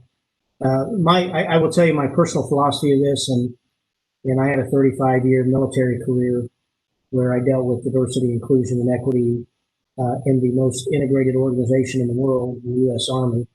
And we had many failures and throughout my 35-year career, but we had many successes too. And I learned a lot from that. And even though I've been with the city of Dublin as well for 30 years, much of what I wanted to impart and address within the organization I had responsibility for was this very topic. And so we started leaning forward on that a couple of years ago. And I really didn't want to approach it as this is the new flavor. And I don't insult anybody. I didn't want diversity, equity, inclusion to be a discussion as the new flavor of the day by management. I really wanted it to be something that came from the soul and something that I didn't want employees to go, oh, here we go again. It's management's new initiative. So our dialogue was about what does it mean at the sort of the senior leadership level, because I wanted us to lead by example. And that meant having a tough dialogue among our own team about that and what it meant. And then the idea was going to be to roll out the very kind of training and awareness that we've all been talking about to the organization, but I wanted it to be kind of slow and steady and cultural change and not be in your face, we're going to do this and everything's going to be good, right? That was kind of my approach. But that got a little bit accelerated over the summer with all that's happened and going on, which so we are stepping up the effort because as I think as Kofi alluded to and Denisha alluded to, I don't want to lose the day. I don't want to lose the momentum, and I don't want to lose the awareness that people have of this. And I think it's a great opportunity. And I don't mean to take this to sound the wrong way either. It's an opportunity to take great advantage of the opportunity while it's at everyone's foremost of their mind, and to make a change and make a difference. And so I feel your sense of urgency on this, and you've got someone here that really feels a sense of urgency. So we are rolling out, I hate to use those words, but we're stepping up more and more training on that a little quicker than I had planned. And I know the chief has leaned forward in doing the same after the George Floyd incidents and other incidents of the summer, and we felt a little bit more compelled to move faster rather than, and slow isn't the word, it was just more systemic. Wanted it to be a more systemic approach. So anyway, so that's from an organization. Now, the other thing we're doing as an organization, the entire management team, we are doing a complete strategic assessment. And what I can tell you is we've been an utter failure. If you really look at what does a strategic plan look like relative to DEI, the stark awareness that I've had and how, I'll use Denisha's word, how this transcends through the organization is something that we've got a whole lot of work to do. So that's been a real slap in the face with that in a good way, with that self-assessment that we're undertaking right now. So anyway, so that's where we are as an organization. We've got a long way to go. But I will report that out to you all. I mean, remember, part of your charge is to advise and counsel me on that. So I expect that we'll be having a lot of dialogue about that, and as city as your organization. Okay, so as the community, I mean, that's the crux of what we're about here, right? And that's the challenge of the resolution that council put forward in establishing this task force in the Chiefs Advisory Committee. What is the way ahead, and how are we as this task force, you as this task force, going to chart that way ahead? And I heard mention of sustainability and long term. That's the outcome we're looking for. We're looking at what change is appropriate and how fast or how systemic or how long has to be part of what our recommendations are, your recommendations are to City Council. So that's what they are hoping for. That's what I'm hoping for. I don't, Denise, I may not answer all your questions. I hope that's a fairly good attempt at where we're at.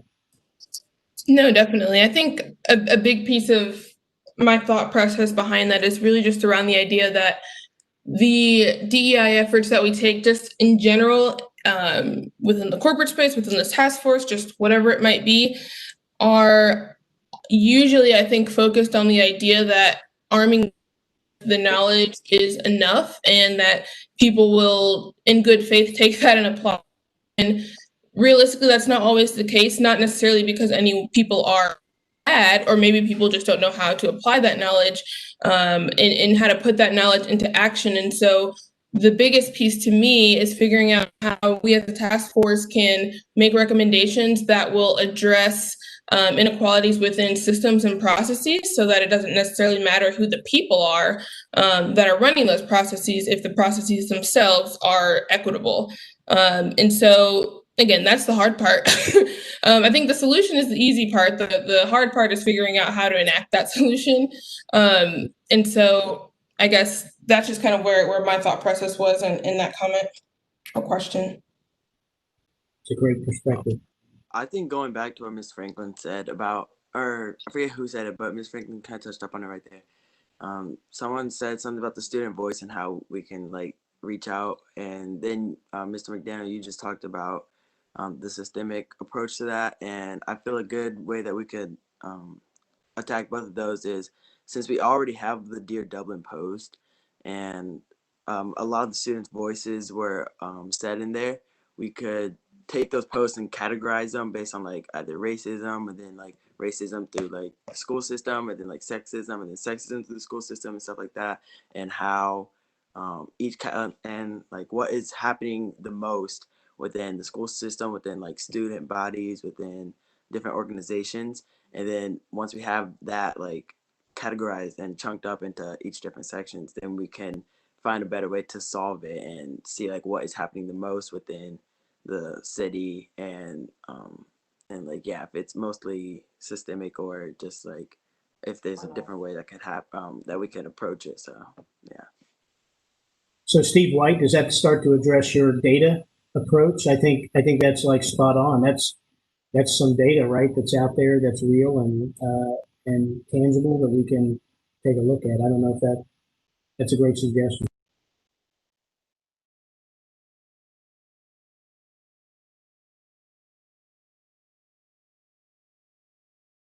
I think that would be great, but I'm concerned if that would show just a small amount of people that participates in the Dear Dublin. I think there's a lot of community in Dublin that doesn't participate in the Dear Dublin, that doesn't show their thoughts, or a lot of parents that are not in that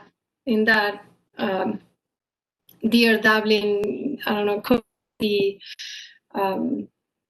you know, I don't know, or whatever it is that do not participate in there. So it would be just a small portion of participants that you would be processing data from, because there's a community that I am part of that they are not in that section, or they do not participate in the Dublin.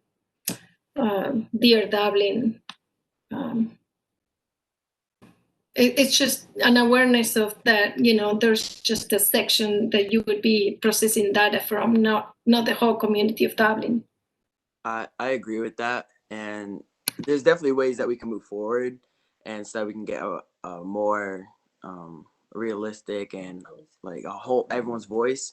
But I think that if we just started with that, then we could just have a small little starting point just to see, like you said, a little small area of Dublin, and then from there we could start to branch out and get newer ideas, so that we can get, like you said, communities and diversities that probably would not have been mentioned in the Dear Dublin post. That'd be great.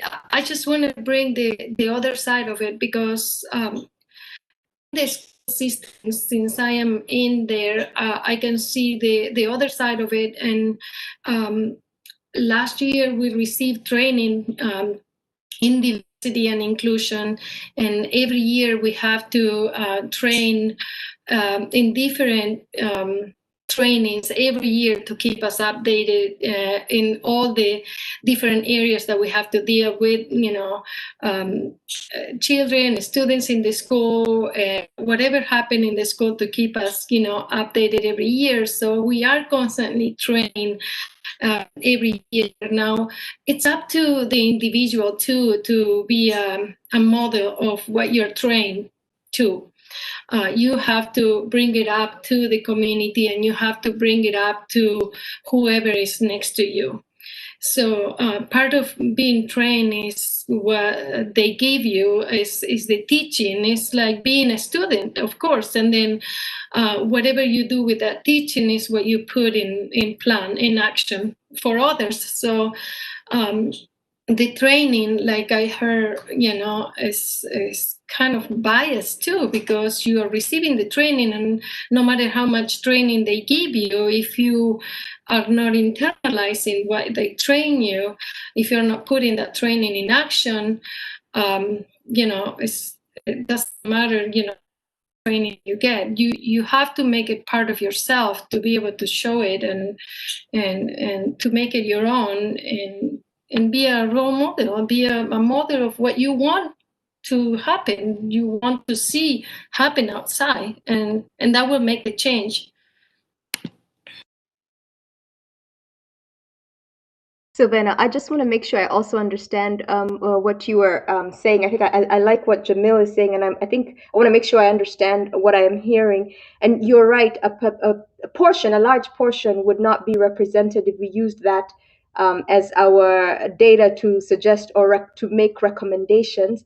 But one of the things I was wondering, and the population that you work with well, you possibly would know why, what makes them silent. I guess my point is, what makes certain populations not speak out? What is the culture that has lended to certain groups not being able to speak out? Or is it because they have nothing to complain about, or not complain, but have no problems, everything is running smoothly? But do you know what would make a certain population not be able to voice exactly what's going on? I know that they can complain, and I know that they to receive more if they speak out. I know that most of the community resources that we were talking about, housing, income, diversity in jobs, especially with COVID, most of the families have been asking, how to access those things, and being able to be treated equally at schools, and all those things have been brought up. But there are also many of the parents that I know that they come to Dublin because they know they get better access to those things than in other communities. Dublin also offers things that in other communities don't have, so they're willing to pay more just to get those things. So on the other hand, they see the benefit of being in this community, and they choose to not speak out or complain. They prefer to stay quiet because they also see the gain of the benefits that they get. So I see the struggle that they live, because we are trying to help them, and then at the same time we try to educate them, to let them know that they have the same right and they can speak out. But sometimes they are afraid to speak out because they don't want to lose the little benefits that they get for being in this community. So it's a very difficult balance to be able to create for them, and being there to assist them is so hard. And it's hard to be able to speak out for them without offending anybody, because I would like to be able to help them and say, these people are really grateful to have just some little bit that other people really have and for granted. So I don't want to say anything bad, but it's just amazing to see how hard these people work just to come here, because they have access to languages, they have access to better schools, they have access to some resources that Dublin City schools or some Dublin City offers them, and they cannot access it in other districts. So it's I wish they can have the rights that other population have too. It could be something as simple as language, right? If you're not as comfortable in English, you're just not going to speak up or, I guess, leave a comment, right? On a website like that is public. And yeah, other times it is cultural. So it could be that a certain culture, they just don't expect, say, a city official or anybody in official capacity to care for them. They're just used to having to fend for themselves, that there's no expectation for them to, I guess they don't know even how to ask or how to even care, right? And then there might be others who, who may very much value harmony, or they may very much care not to offend anybody because that matters to them, the whole concept of saving face. And they see that speaking up would be seen as complaining about something, and they'd be seen as being ungrateful. Absolutely. All of that is there. And we just have to be aware, I think.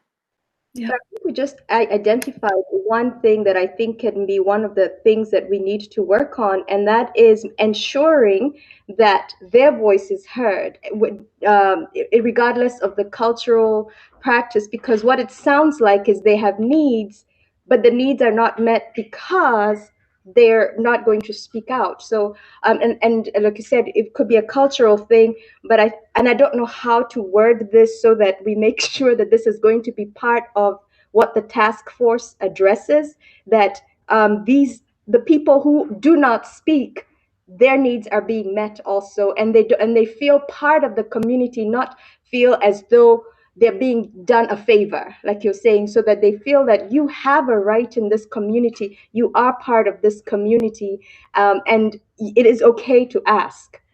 I don't know how to word it so that it would appear as part of the things that we would need to do as a task force. And I think something that's also good about the Dear Dublin that if we did use is that the whole Dear Dublin post and everything is all anonymous. So if someone did make a comment, no one would know like who it is or what culture or background they really come from unless described in their comment. But yeah, the fact that it's anonymous would keep it really, to keep it private, and I think that'd be a good way for them.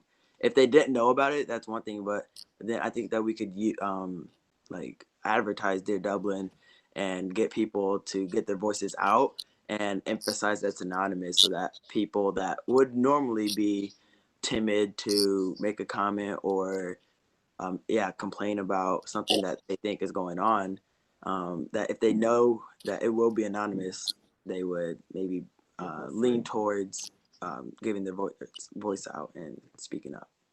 And I don't think it has to be necessarily an either or. I think, Jamil, you have a great idea in using data that already exists and just kind of getting us started. At the same time, Sylvina, I completely understand your point as well. And I think a big piece of the underlying is that people feel like there is an either or. And someone mentioned it, but how do we attack that issue? How do we make sure that feel like either I live in Dublin or I express my needs? Like I don't think that people feel like they have to be an either or. If I live here, I'm a citizen here, I pay money to live here, I pay rent, my children go to these schools, then my voice is just as important, despite all of these other factors. And so I think it's very clear that we have a blind spot here, and it's figuring out as a force, how do we hear those voices? And Sylvania, I think you've been a really great I don't know if liaison is the right word, whether officially or unofficially, but I think at bringing light to some things that we may not have otherwise thought of just based on our own experiences and expertise. So how can we leverage your knowledge and your expertise to figure out what it is that we can do as a task force? Because again, like you said, that community exists, and whether they are comfortable with speaking up or not is something that we can help to address. But in the meantime, hoping that you can also help us to figure out what we can do to have a better understanding of what their voices or what their needs are and those voices as well. I can also try to get some information out there for them to see what their interests are, but I never say not to do something like James is wanting to do. On the contrary, I just wanted to bring awareness that it's just a community that uses that Dear Dublin. I never said not to do it. On the contrary. The community I am working with is just a different community. It's more quiet. That's what I was trying to say. Yeah, I completely understand. I think in order for us to be able to address issues or make recommendations, we have to have an understanding of what the issues are. Of course, I want to be sensitive. Or not, I don't want to be that. I want to be sensitive to whatever, cultural, whatever it could be. Again, to your point, if it is a better community, there's absolutely nothing wrong with that. I don't think our aim is to force anyone to speak up or share or anything like that. But if we don't know, I guess, what certain communities need, then we're not able to really act on that. And I would like to be able to act on that. Again, I feel like we should be able to everyone, or at least have a good understanding of what everyone is experiencing.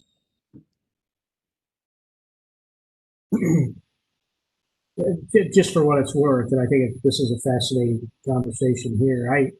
The one thing I've grown to appreciate through my relatively long life is the difference in cultures. I think Esau was eloquently pointing out that different cultures approach things, whatever it is, in very different ways. And so in order to approach, first of all, there's a recognition of different cultures and the fact that different cultures will, and also I'm going to go as far as to say this, cultures are representative of different places that people come from, right?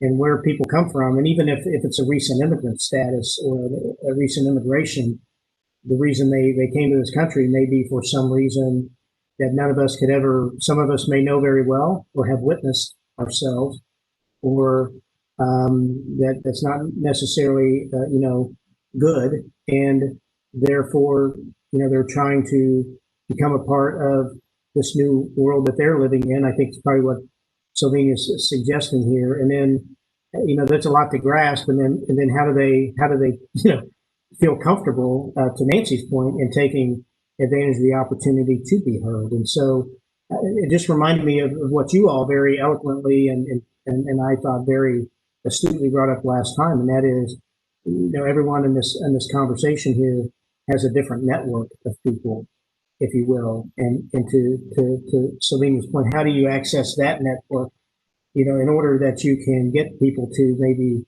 be heard, or to let them know, or to be comfortable to, it's okay, and how do we make it most comfortable for them to be heard. And so anyway, just want to lift that up, that all this is the inherent challenge and the complexity that we're going to need to find our way to navigate through. So just fascinating, but also challenging, and also something we got to overcome. So for what that's worth, I probably didn't say anything you didn't already know.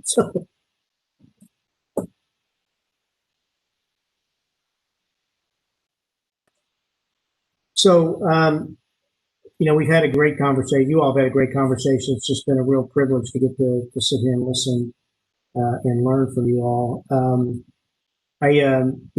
We've hit on a lot of different sort of high level topics of interest. So I think what we want to do is probably, I mentioned some of those. I think some of the latter ones, had to do with making sure we're connected with our students and what they're seeing. The sort of a centralized D&I strategy, and then we had this last conversation, and then I'm just going to put sort of a summary on this last part of the conversation about just being aware that there are cultural differences and that not everyone is speaking out about what might their needs be, and then how are we going to address that or approach that and try to be supportive of what their needs might be and create ways for them to be heard or to find out what is on their mind. So, are there any other topics like that you all want to try to get out on the table tonight, just so that we're capturing those? And by the way, it doesn't end tonight, right? We've got a lot of work ahead of us. So.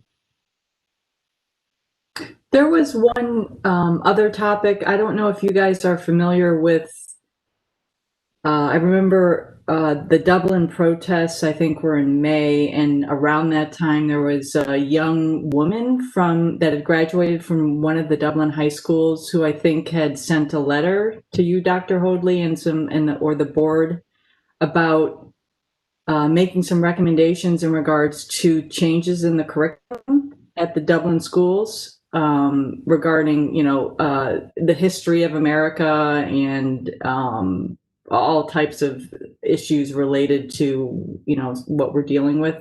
I thought it was very impressive, and having 3 kids having graduated from Dublin schools, we talked about it, and they all seemed to think that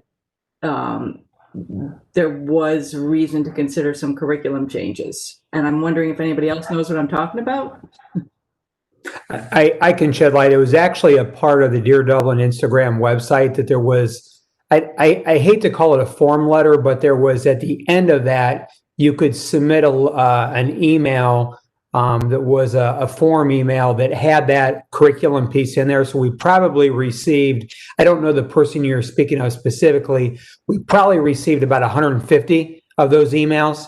From anybody that submitted or anybody that had visited that. You could go on to Instagram and have it send an email, if you will, for you. So I think that's what you're speaking of. And it was very timely because we rotate, or we have in-depth curriculum deep dives for each of our main core areas each 5 years. So last year we were doing language arts. This year we're doing social studies. So we have incorporated a large number of our parents, really anybody that wanted to step forward, lean into that process. So we have just started those conversations over the last 6 weeks. And, I'll be candid, it's challenging in some ways. We're not a university. We cannot offer 20 different social studies elective classes. We're a high school, and we have a prescripted curriculum set forth by the state of Ohio.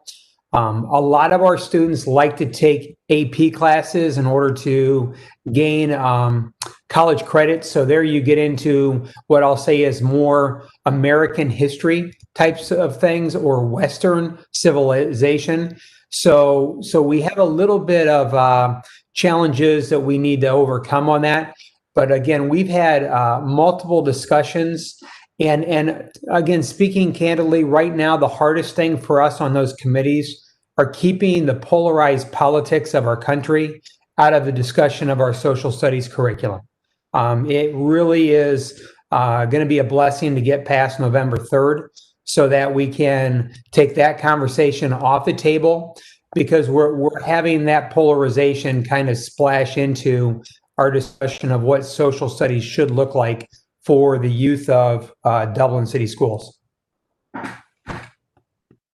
Okay, thank you. And I actually know about the post you're talking about. It was originally a petition started by Leah Neff. She graduated from Jerome High School. The petition was originally about changing the social study and the history curriculum in Dublin City Schools.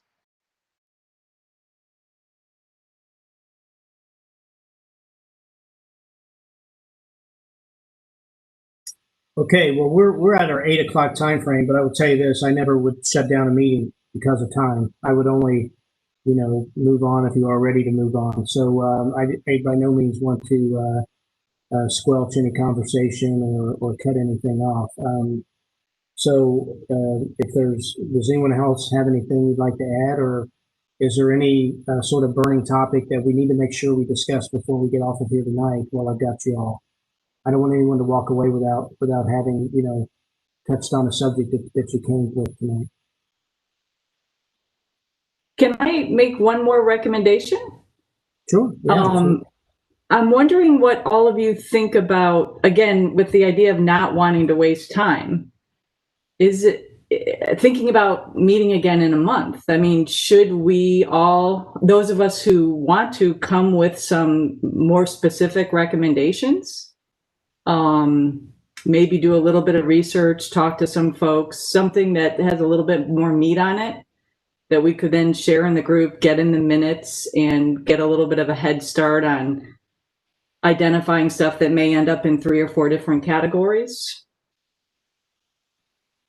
I feel we should definitely come into the next meeting with some topics previously researched on what we want to suggest amongst ourselves. So something I would suggest is after this meeting, in between the next meeting, let's individually look at what we really want to start suggesting that we can do immediately. I understand about the survey, but what we can start suggesting immediately and talking about. Yeah, I want to echo that as well. I think that's a great idea. Being able to do that research. I've already got a list here that I've kind of put together of just different folks that I think would be who are experts in a variety of some of the topics that we've talked about here tonight. Who I think would just be amazing to be part of the dialogue that we could reach out to and help kind of inform some of our recommendations. And so I'm going to be doing some of that outreach offline. So happy to help bring that back to the discussion for our next meeting that we could share more broadly. Great idea. Yeah, I just, I want to reiterate that, and I think I did this the last meeting. I will work at whatever speed you want to work at. If you want to meet once a month, fine. If you want to meet every week, fine. I'm here to support. So it's this is really I'm really here to support you in what you all want to do. So I'll work at whatever speed that you want to. We'll take this in whatever chunks you want to take it in, or topics, or what have you. However you want to approach it. This is your task force. I'm here to support you. I know I've done too much talking these first 2 meetings, just trying to facilitate it lightly and keep the conversation moving and on the agenda. So, but I certainly, again, want to support what it is you all want to do and how you want to go about it. I think it'd be good also for the next meeting, maybe have a concrete maybe outcome that we would like to achieve within the meeting. What those are, I'm not sure, but. So after our presentation about law and what the do's and the don'ts, just wanting to be sure that, we are not breaking the very law we were taught today. But I think one of the things that would help speed this so that the next meeting we're not like starting all over again type of thing, and we are ready to run, is if we had a document that, we could be writing and seeing what's going on. So by the time we're coming, we already have those written out and we're just ready to see, okay, how is this rolling? Is that going to be breaking? Is that one of the don'ts? Or is it something we can? In my mind, that's called an agenda. Okay. And I think what really drives a group meeting like this is a sound agenda with the topics that you want to address.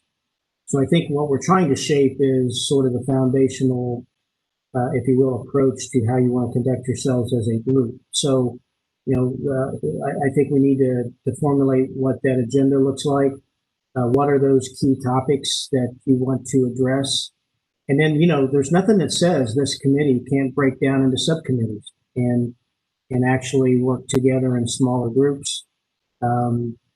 Certainly as staff, we're here to support and to assist with research and those sort of things. But keep in mind, we want you to bring your expertise to the table, what it is you learn, what it is you understand, your perspective to this as well, not just what staff tells you. Believe me, we're all about doing that. That's how we make a living. So we do it in a lot of different ways. So anyway, unless Jennifer, going into subcommittees is not something that I think we can work in subcommittees without it necessarily being a public meeting, because it's not the majority of the meeting of the public. Can they do that, or do those have to be public as well?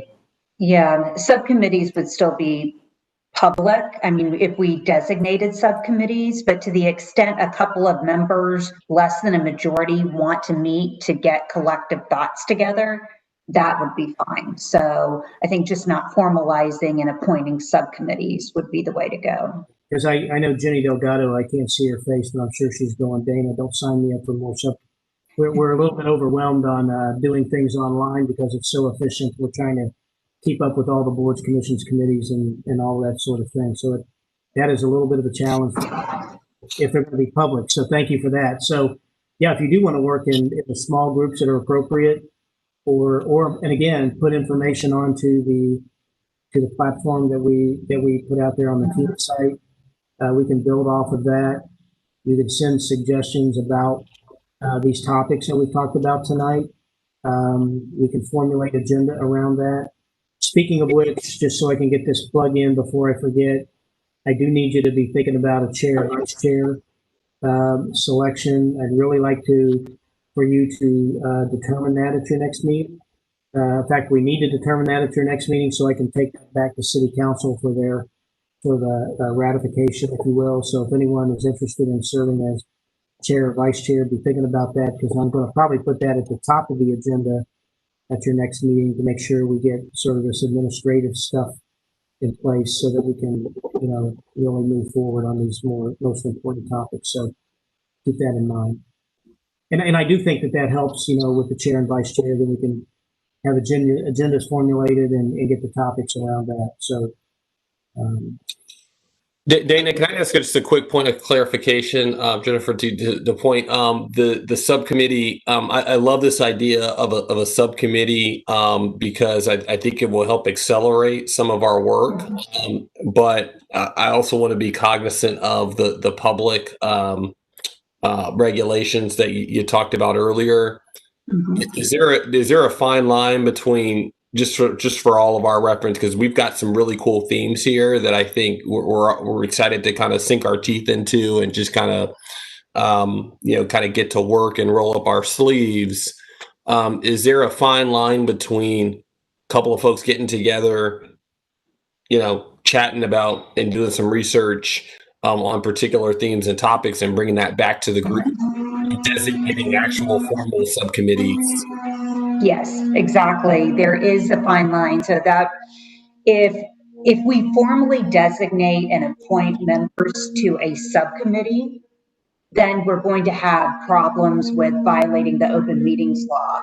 To the extent we have 2 or 3 members who say, hey, we're all interested in this, do you want to get together and talk about this a few times and bring it to the committee, the task force, then I think that's fine. So as long as we're not, that's really fine, but that's very fine. But that's the reality. So, and I think to the extent you're meeting regularly on things like that, you're going to look, walk, talk like a subcommittee. If you're getting a couple of people together a couple of times, then we've got, less than a majority, so we could fit out of that definition.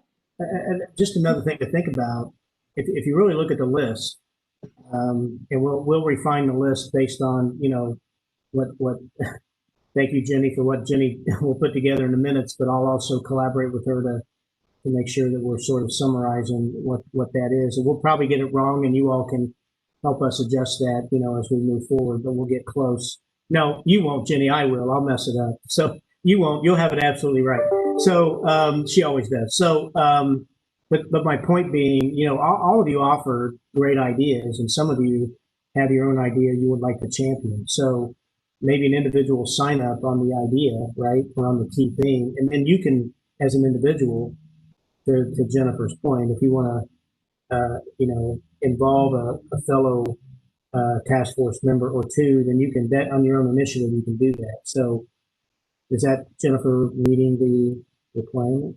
Exactly. Yeah, that's fine. Mm-hmm. So that might just be another approach. But I totally get what you want to do, and I think it's exciting that you would even think about it.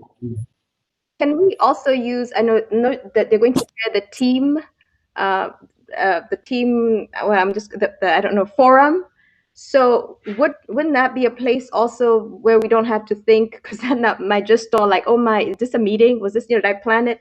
Can that be a place where we can freely share what it is that we want to say without having to always think, and then other people can see what we're sharing, but we're not calling for meetings so that we're not, running the risk of that. Right. And I think that is such an important distinction. To the extent we're using Teams to share information, that's absolutely appropriate. And we are not going to run afoul of open meetings. To the extent we share information and then give input back and forth and have what's effectively a discussion on Teams, that's when we get closer to the line.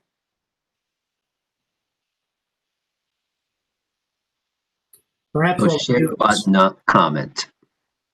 What was that? Yeah. Yeah. Share but not comment. Right. Sharing information is the key phrase. Yeah, maybe the initial approach is to really leverage the team site that way and kind of get in that rhythm, and then we can take a look at other approaches, as we go forward. Just a thought, but the team site could be powerful because then everybody can see it, and it's not a one-on-one conversation with. Not that we're going to get away with that. If you want to talk to one another, and avoid the fine line that Jennifer talked about, please do. I mean, I would appreciate y'all getting to know each other. I think it's a great thing too. So, I hope that I can even meet one-on-one with some of you as we go along over time. So, but at the extent that you want to do that, that's a good thing. Just crossing that fine line. But posting on the team site is pretty powerful.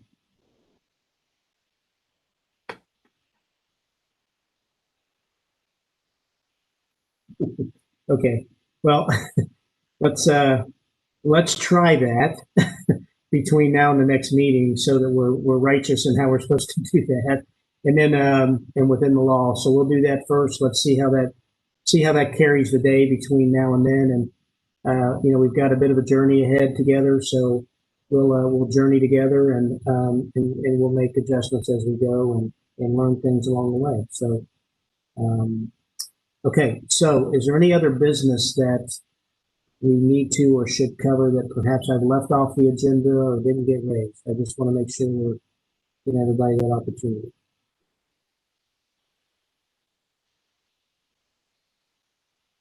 Okay, well, y'all are awesome. I thought it was a great meeting. Thanks so much. Learned a lot. Had a lot to think about. Can't thank you all enough for being a part of this. And let's kind of stay in touch through that team site as we go, and challenge each other to learn and grow and do some things. Okay. So again, get in touch with me with any questions, concerns, or suggestions, and feel free to send an email to the group as well with that. So with that, this is the last time I get to do this, because you're going to have a chair. Well, I guess I get to do it next meeting, but I'll call the meeting adjourned. I don't get to do that very often. So there we go. All right. Thanks, everybody. Thank you. Thanks, everyone. Thank you.